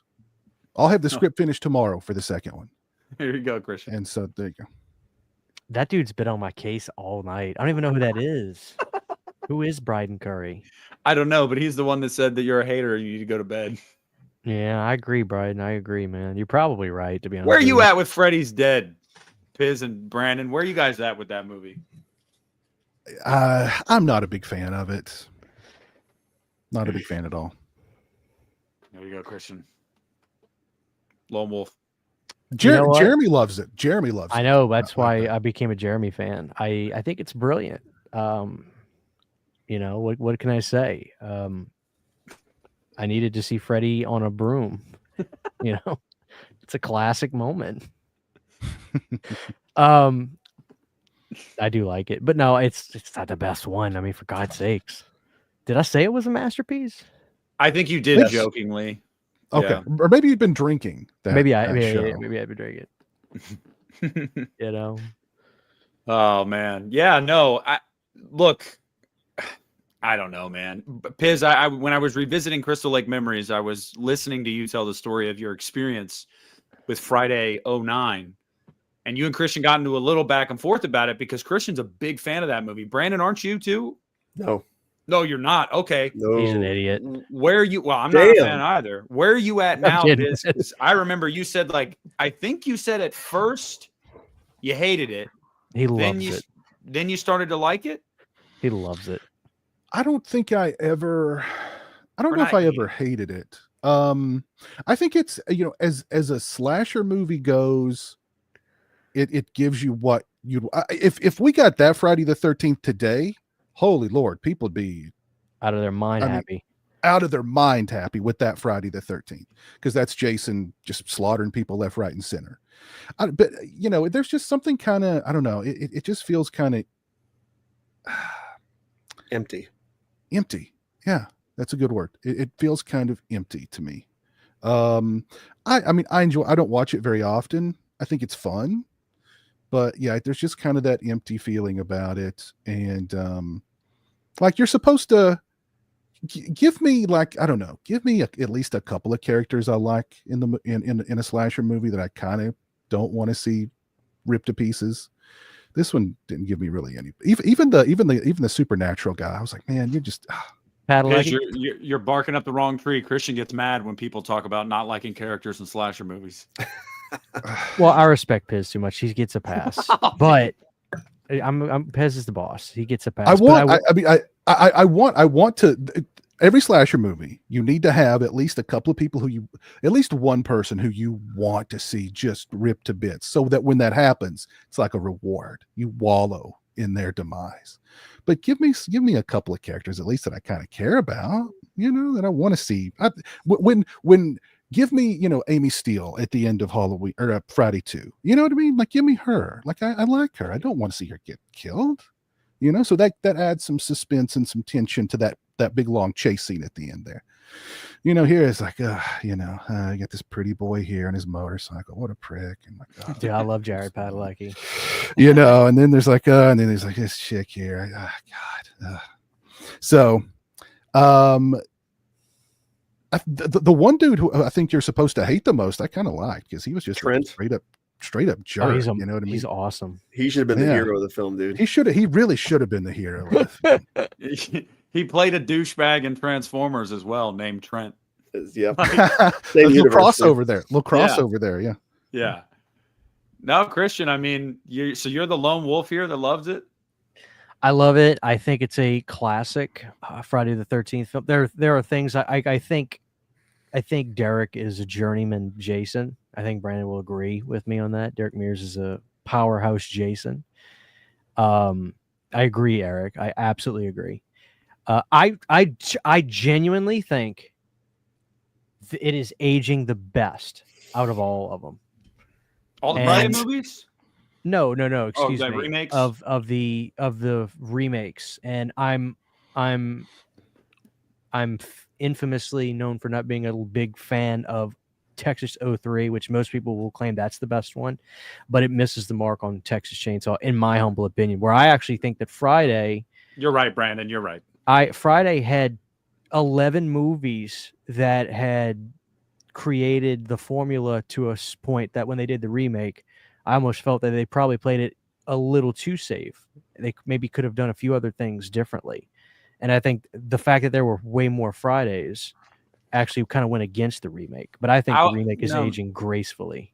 I'll just say this, Christian. Nobody in Friday 09 is Jessica Biel in Texas Chainsaw 03. So you can stick that. You can stick that in your pipe and smoke it, buddy. Yeah, I'm gonna raise you Jessica Biel and raise you Blonde Girl in the beginning of the beginning, and I got you beat. I do have you beat there. She was. I thought you were going to say. I thought you were going to say Willa Ford in 2009, the face of Friday the 13th, the true face of Friday. I agree. She was great. I mean, oh man. She had a good death. She had a good death. I liked her death. That was a good. I'm not talking about appearance, Christian. I'm talking about character. Piz was just talking about characters, and in that remake specifically, how there's really nobody you can latch on to. Well, the girl in the beginning had she had two great characteristics. Yeah, exactly. You saw a lot of potential there. But no, Jessica Biel, I think out of all those remakes, let's just say the big four remakes, I think she's probably the best lead. Would you guys agree or disagree with that? Best lead in the big four remakes? Are you kidding me? Are you out of your big four board? being Friday, Halloween, Nightmare, and Texas Chainsaw? No, dude. Without question, it's the broad from Nightmare. I mean, she was just so charismatic. She was fantastic. Rooney Mara was just pouring out of the screen. She hated every day of her time on that set. Yes, but Katie Cassidy and Kyle Gallner are good in that movie. No, Rooney Mara. Katie Cassidy is. Yeah. Christian, I can't believe that you don't think the Texas Chainsaw Massacre 03 is the pinnacle of that remake era, dude. Like, that movie is so gritty and atmospheric. Challenge it. No, it's just... Brett, it's not. Listen, it doesn't get. Leatherface is not a menacing slasher character. It's not what he is. Yeah, but they didn't play it safe with Leatherface in that movie. Whereas in Friday 09, they played it safe with Jason. It doesn't work for me, brother. Knock some sense, Piz. Yeah, come on. Can I add one thing about Friday the 13th, 2009 also? It depends. I like Derek Mears as Jason. And one of the things I didn't like about the movie when I first saw it, that I kind of I don't know if I like it now, but I don't mind it, was like the whole, like this was a smarter Jason. This was Jason with his booby traps everywhere. Like this was kind of a more realistic kind of Jason. Like if there was a real Jason in the woods, you know, he'd have some traps out. He might have them in a little underground lair. He'd have a lair somewhere, right? He wouldn't just be standing under a tree all the time, you know? So like that stuff, when I first saw the movie, I was like, that's not Jason, not my Jason. But like, I mean, it kind of makes sense. And I liked Derek Mears as Jason. I liked, you know, I remember there was all that, you know, Jason wearing a coat, you know, it's like, or jacket. I was like, jacket Jason. It's like, it gets cold in the winter. Dude needs a jacket. You know what I mean? Like, leave him alone. So that I've come around to also with the 2009 film. So I really like the Texas Chainsaw Massacre remake. When I saw it in the theater, I was planning to hate it because the Texas Chainsaw is my favorite movie, my favorite horror movie. It's the best horror movie ever made.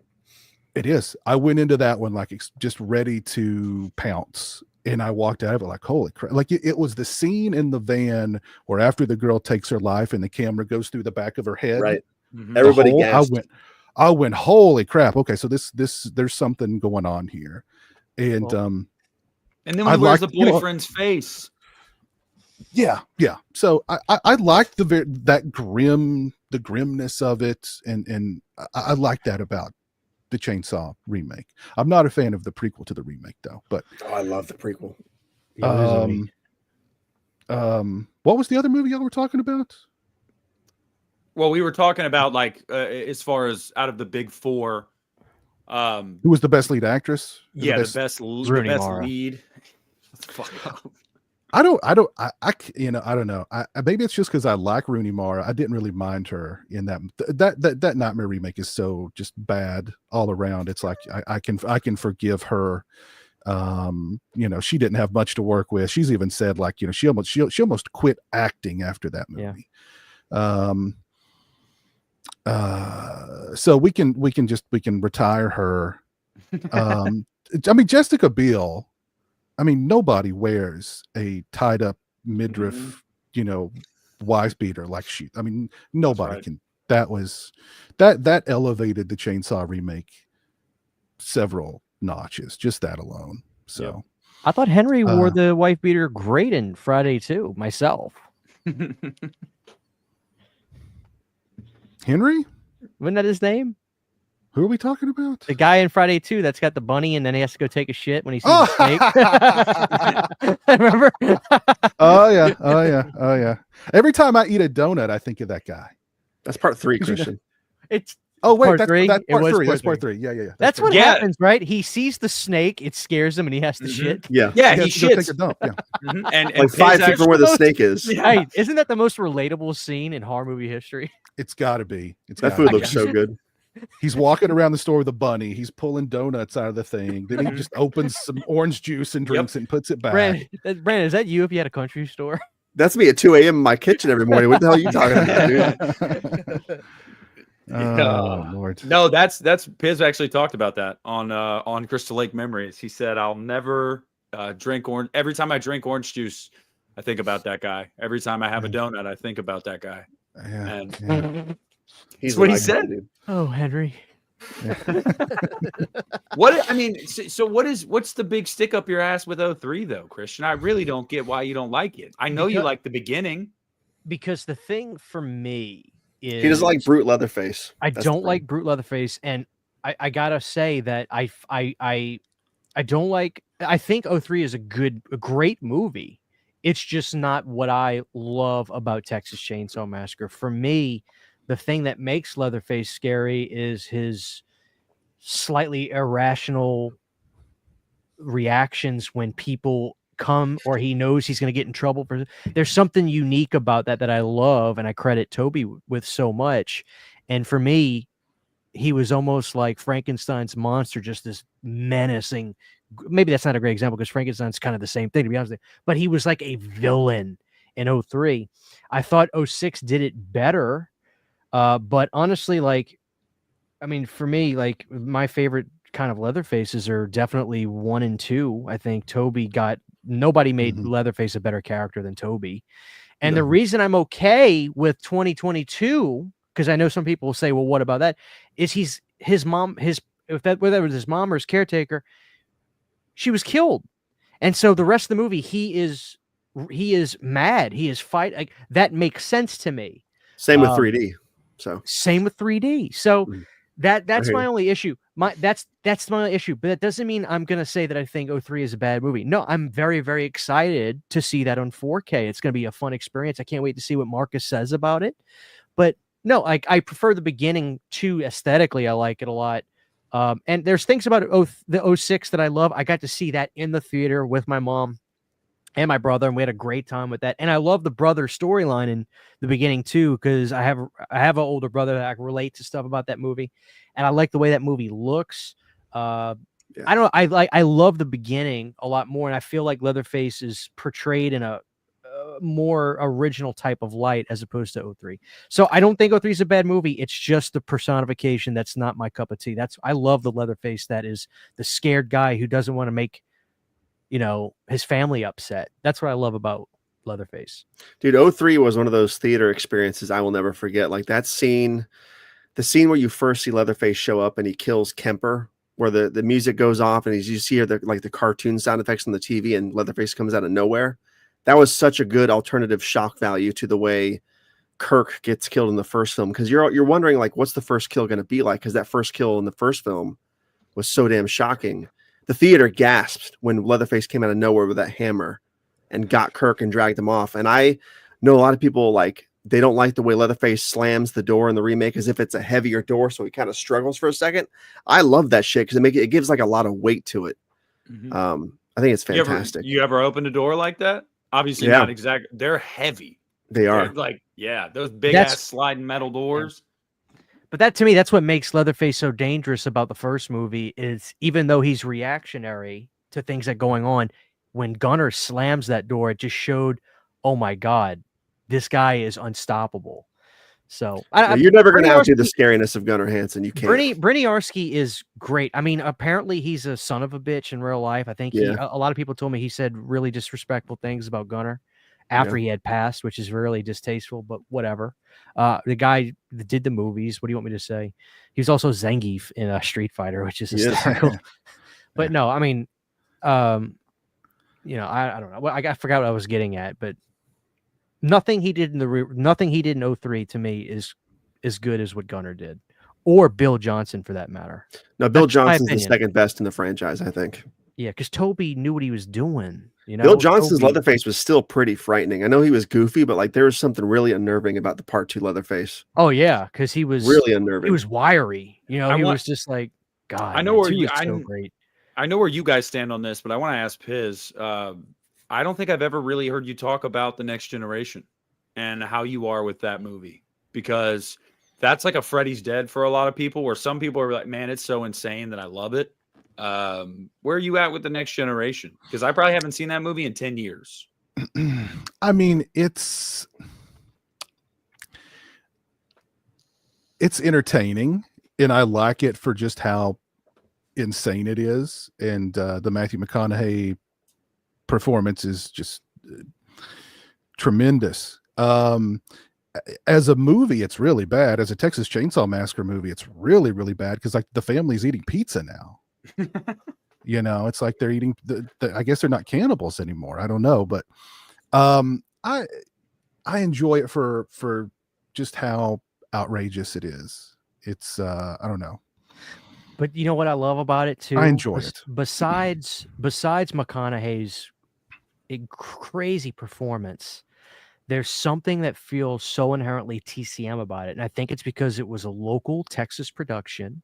Right. And Kim Hinkle's involvement. That factor, you can't really describe it, but you know it when you see it, which is why I've always had a problem with the 2017 film, is because I'm getting ready to actually, when I get off of this, me and Cindy are going to go rewatch that tonight. But my biggest complaint with that movie, and I hate saying it because I can't verbalize it too much, it does not feel like a Texas Chainsaw film. No, it's not a bad movie, but it's a bad Texas Chainsaw Massacre movie. Now, if you ask me what that means, I can't verbalize it, because if I just say, well, because it doesn't have Leatherface, well, it does have Leatherface, or it doesn't feel like it's like in a desolate Texas area. Well, that's really what it's supposed to be. I don't know what I can't. It's just missing that X factor. But I'm gonna revisit it and give it its fair. I'm gonna give it a fair shake again. But yeah, I don't know. Remember that one. That one definitely, because part 3, even as a kid, I was like, that's not Texas. That's someplace in California. Cali, yeah. So yeah, that the next generation definitely has that Texas feel, and all the characters in it feel like they are from Texas because they are. Yeah. So yeah. Yeah. I'll give it that too. And I like that song that plays at the end of Next Generation too. Oh, it's a good song. And Tomato Vision, you did like a remastered. I did, yeah. Of that song on your channel. I forget the name of the song, but that song rides pretty good.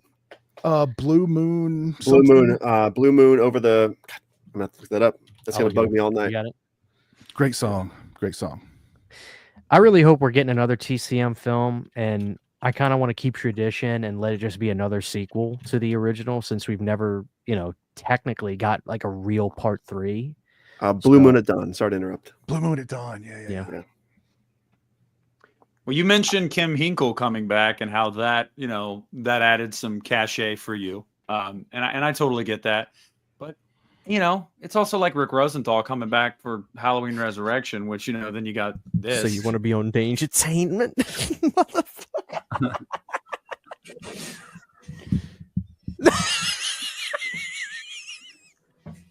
Dude, that was an Uncle Jerry. That was an Uncle Jerry style roundhouse. The funny thing of Rick Rosenthal will argue with you.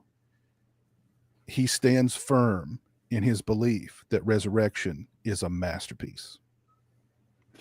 He's an idiot.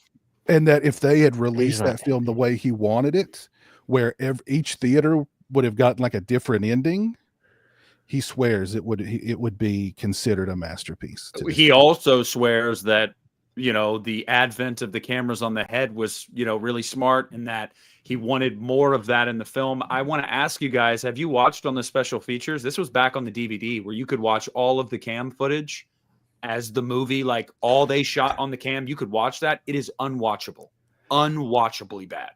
I never even I never even took that journey to watch that. I was like, nah, I'm not gonna do that. I should have wore my shirt tonight. I bought Fright Rags put out Trick or Treat Motherfucker with the big pumpkin for Resurrection. I bought that shirt. The funniest thing Rick Rosenthal's ever said in history, I'm sure you guys have all seen Halloween 25 Years of Terror. Is this the thong thing? When the girl says we were supposed to have a clothes set, I was going to be in the hot tub machine, like the whatever that was, the cryo, whatever kind of therapy pool that was. Mm-hmm. And it was supposed to be a closed set, just a few of us. Everybody was there, and they were all supposed to get naked with me. None of them were naked. Cuts hard to Rick Rosenthal. Yeah, I directed that scene in a thong, so I challenged her. I'm just trying to picture like being a fly on the wall in that room. Like, did he have slippers on, or was he bare? Like, was it a thong and slippers? Like, didn't Pamela Susan Shoop say years later that wasn't true? Well, she said it in that interview. She says nobody took any clothes off. And he goes, I challenge her. I directed that scene in a thong. And he also said, and it never took much for me to take my clothes off too. So I challenge that. I remember that. That is the funniest clip I've ever heard in my life. But what a missed opportunity. I could have asked Dick Warlock that when I had him on the channel. Did Rick Rosenthal shoot that in a thong? I guarantee he would have been like, hell no. What are you talking about? Well, he was purposely being facetious right there. Or no? Was he being serious? No, I believe him. No, I always thought he was joking when I watched that when it first came out. I thought he was just being sarcastic. No, dude, he's dead ass. He's dead ass. He said, I challenge it. Dude, people talk smack about Rosenthal, but thank God he directed Halloween 2, man, because that shit's like the magnum opus of the franchise. I agree, but Halloween 2 is great. If you read Taking Shape, the book, a lot of people say that he didn't do a good job. They said that John came in and fixed a bunch of shit. That's what they say. Mm-hmm. That's what I read in the book. Well, Rosenthal went on to, I mean, he did that movie with Sean Penn and Clancy Brown, where they're like Bad Boys. Yeah. And that's a really good movie. So like he has the chops, but I mean, that Halloween 2 was his first big movie. And I don't think it. I mean,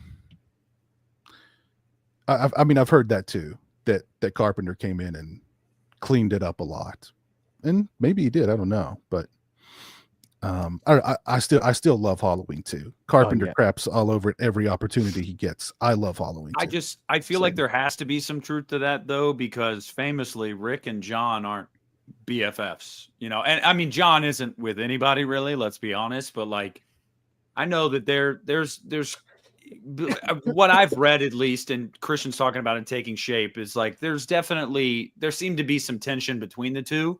So there's got to be some truth to now whether John reshot 40% of the movie. I mean, we don't know, but there's got to be some truth to at least John being like, hey, you know, we need to do this, this, and this instead of this. And Rick, probably rightfully so, was like, screw you, this is my movie. They offered it to you, you said no.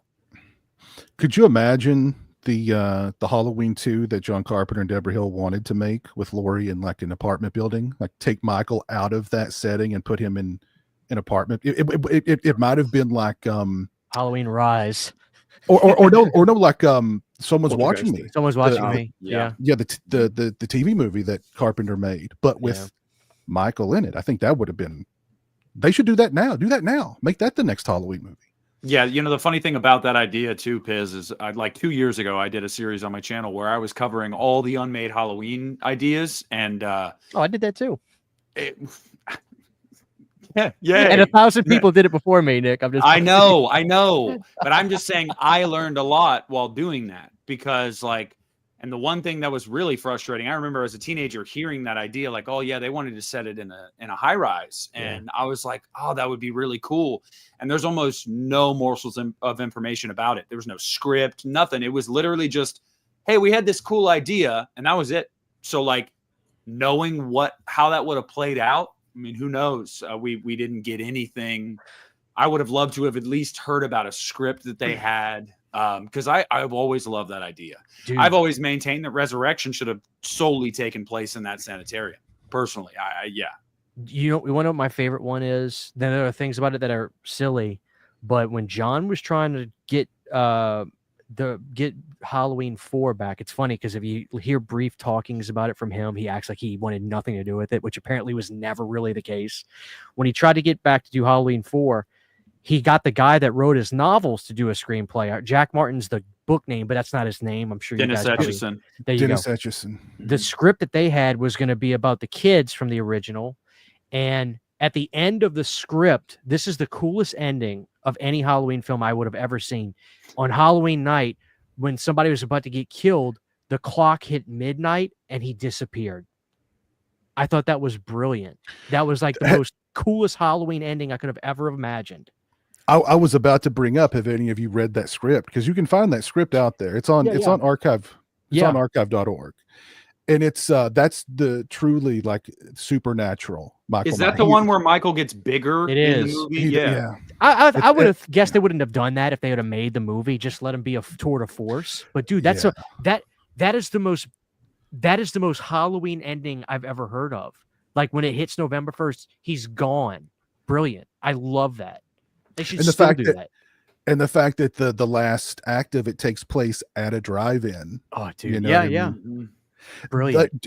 There's a scene in the script where where Michael first appears, and he literally is like given birth to out of like a big mound of pumpkins. That's how he emerges, which is kind of cool. But I wonder like how that one would have played out with like a supernatural Michael Myers. You know, if Halloween 3 had been a big way to go, to be honest, I think if 3 had been a big hit, I think they probably would have done it. I think that it was the cold feet is why they were like, no, we need to just bring this back to basics. Like, 3, I would have liked to have seen it because as years have gone on for me, 4 has really gone down in my personal ranking. I know. And I know Piz loves Bucky. I know Piz loves Bucky too. So he's probably like, you dumb son of a bitch. I understand. And I'm not saying I don't like it. It's just like it feels very paint by the numbers like the original in a lot of ways. It doesn't. It feels original.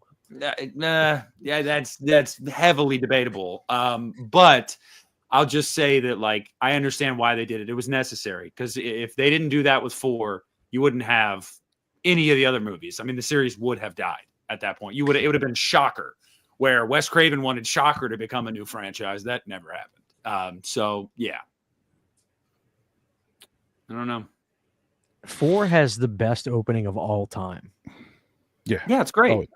Oh yeah. And for people like me and Piz that live out here in this area and we see fall like that every year, when you watch that, you're like, oh man, like this is how it is in late October, early November in this area. Me and Sydney want to move so bad. You know, I've got. It's funny when we were at that convention. I was drunk talking to Jonathan and Jake Slaughterport, and I was like, Jonathan, tell my wife we're moving to Kentucky. And I hand him the phone. He's like, hey, y'all moving to Kentucky? And then Jonathan, dead face, looks at Jake. He goes, Jake, you got a job for Christian? And Jake's like, dude, I'll call my boss right now. We can fill a position and get you in. It's funny. Everybody lives in Kentucky. You know, Brandon's in Florida. I'm keeping my swamps and my beaches, dude. I'm staying. Brandon here. can have Florida. No, you saw snow though. Christian is not like the Gators, dude. You know, you saw snow this last year, didn't you, Brandon? I do get snow every once in a while, and dude, I'll get 4 or 3 inches when it happens. It doesn't just drizzle. Like I get like a lot of snow. Piz, you can tell them about the freaking 10 inches we had in January that shut the world down in this part of the country. You remember that? Yeah. I'm not taking anything away from that, but you guys are more equipped for that when you have those salt trucks and stuff. We don't have, like, our town, if it even hails, they shut down like our Walmarts, all of it, gas stations, every single thing is shut down because it's like the apocalypse, because we don't get it a lot. So everybody just, I'm serious, everything gets shut down. My job, Sydney, whenever she was working at all of it, the roads, they get blockaded. Like they just, it's weird. Like they freak out for the littlest thing. So when it snows, you ain't going nowhere. They still can't drive out here, buddy. They still freak out here. Out here, when you hear there's snow coming, you don't go to the grocery store that day because it's packed. It's insane. Yeah. Oh yeah. Oh yeah. People are like, we're going to be snowed in for weeks. I'm like, what do you guys think is going to happen? Like day after tomorrow type shit. And all they buy is milk and bread. Like if you're going to be snowed in for days on end, buy something more than milk and bread. You know, pizza rolls. There was a guy before a recent big snowstorm. I guess it was last year. I was walking into Walmart and a guy was walking out. All he had was a 6-pack of Budweiser, and I was like, "He's ready. You're ready, brother. You're ready." Yeah. Well, look, guys, we've gone 2 hours. I don't want to keep all of you. I know you got plans with Sydney, Christian. I'm sure. Oh no, tomorrow's Memorial Day. Brandon and Piz, you guys probably don't have to work, right? Nope, making chili dogs, man. I'm working. Mm-hmm. I don't have to work either. People need particle board, man. I'm going to work tomorrow. I'm going in. Jeremy wants burgers and dogs. So are you firing up the grill then? Yeah. Oh yeah. All right. Well, hey, no, seriously, guys, I want to thank you guys, even Christian, because we don't normally do this. We don't do this weekly anymore. So to be like, hey man, come back a week later, let's do this again. But the fact that you guys came on and you were good sports about some of the clips and just having fun and kind of reminiscing on really a lot of the things we've talked about over the last 4 years on this show has been awesome. And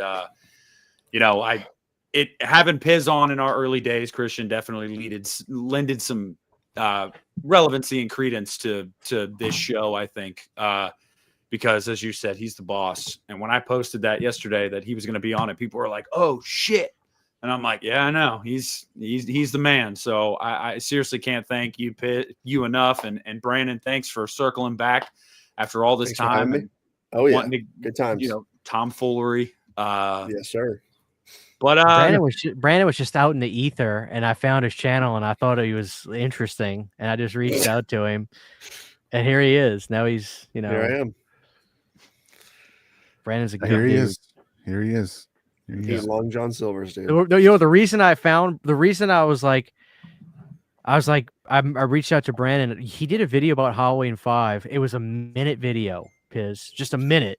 He gets the camera on. He goes, "Anybody ever look at Halloween 5 and just like think it's kind of like a weird film? Like, I love it. See ya." Like, that was the video. And I reached out to Brandon. No, I'm not giving him enough credit. It was actually a really interesting video. He was doing these. It was like YouTube shorts, but they weren't shorts. They were just videos. They were quick. I was gonna say he was brilliant. I really thought Brandon was he was approaching movies differently than anybody had ever seen, and I thought he was brilliant. Then I talked to him. Yeah, it happens, dude. Every time I open my mouth. No, Brandon's a great dude. He's such a funny guy. It's been great, and it's funny because me and Brandon got really close since I reached out to him, and he was, like I said, he was on this show a ton, and we had a great time. So it's great to have him. You know. Yeah, thank you. Likewise. He was doing short form content before anybody. Before shorts were a thing. Yeah. There you go. He didn't waste your time. He turned the camera on, said what he thought, and he just see ya. No, that's how. Yeah, that it's funny because I found Piz way back in the day. I've told this story a million times. I found Christian back in the day from a Halloween 3 video. I found Piz back in the day when he did his first review for Rob Zombie's Halloween 2. Christian and I have talked about how that was box fan Piz days. The box fan going in the room. Yeah, I missed when he had the mic. He had the microwave and the bread on top of the microwave. Oh yeah, okay, yeah. That's how far back I go. I'm ready for the bad weather. Got my bread back there ready. Dude, Piz, I think you have this, but we got this at Walmart. The Mezco Jason at Walmart. They had that there. I have the Michael one, which has the pumpkin. It's really nice, so I was happy to find this one. That's a really cool figure. Very top heavy though. Very top heavy. Right. Yeah, it's gonna go on my back shelf over there. So, but I was so happy to find that. Yeah, it's a cool figure. I like it. But thanks for inviting me on. I appreciate it. And congratulations on 4 years of Uneeda. I mean, to do anything when it comes to YouTube or just, I guess, social media in general for longer than 6 months or a year at the most is an accomplishment, really. I mean, so 4 years is a lot. So yeah, 4 times as long as my marriage, Christian. That's how long we've been doing this, buddy. No comment. I'm not gonna comment on your marriage. I'm not gonna comment. I'm just saying the length of time, but I'm on air. I'm on air right now. I know. Yeah, he says things in private. But yeah, guys, no, seriously, it was fun, and I meant it, Brandon. I meant it. I want to have you back on here. We need to do another tier of some kind, Christian. I don't think we ever do the Myers looks. Yes, we did. We did. Okay, what? There's Christian out there too. I'm sure you could think of something we haven't done, Christian, and for a tier, and get Brandon back on here so I can see you get pissed off at his ranking. Right. I'm down. Sounds good. Yeah. Set the date. Cool. And we didn't get into Jason Universe tonight. I really would have liked to hear I got Piz's so much thoughts, shit to talk about it. Yeah. But just real quick, Piz, if you got a sentence about the Jason Universe, how do you feel about it? I mean, underwhelmed. There you go. Underwhelmed. Yeah. Hey, someone said Phantasm. We could talk. Oh, no, because that bastard will his Ravager shit. Don't worry, I'll come up with something. Okay. All right, you guys know I'm right about Ravager, okay? No, stop. We're not starting a Ravager. He started the Ravager shit before the stream even started in the chat. I saw it. Yeah. But no, if you guys are watching on the playback, please make sure to leave a like on here. If you're still in here now, we're signing off now. Again, 4 years, insane. If Christian can put up with my bullshit for another 4 years, we'll be here 4 years from now, and by then he'll look 65. So stick around for it. I gotta go get my. I legitimately I think if I cut my hair, I'll look young again. I need to get my hair at least like trimmed up big time. There we go. Color grading tiers. There you go. There it is, guys. There you have it. So no, seriously, love all you guys. The past 4 years have been fun. We've pissed each other off and pissed you guys off a lot, and that's what it's all about. So, you guys got anything before we sign off? No, dude, I'm worn out. 2 hours is. I just want to give a shout out to the audience. Thank you all for tuning in and hanging out with us tonight. I saw a lot of familiar names out there, so thank you guys. Yeah. The chat was lively, guys. There's 4 of us, and I'm not as good at the hosting as Christian is. So, but I was paying attention to the stuff you were saying. I tried to put up some comments on the screen, but seriously, I appreciated all you guys being in here. It means a lot. So thank you. This is Nick and Christian and Piz and Brandon, and we're signing off, right, guys? Say bye, Peace. Christian, say what you always say, Christian. Thank you everybody for watching. Thank you.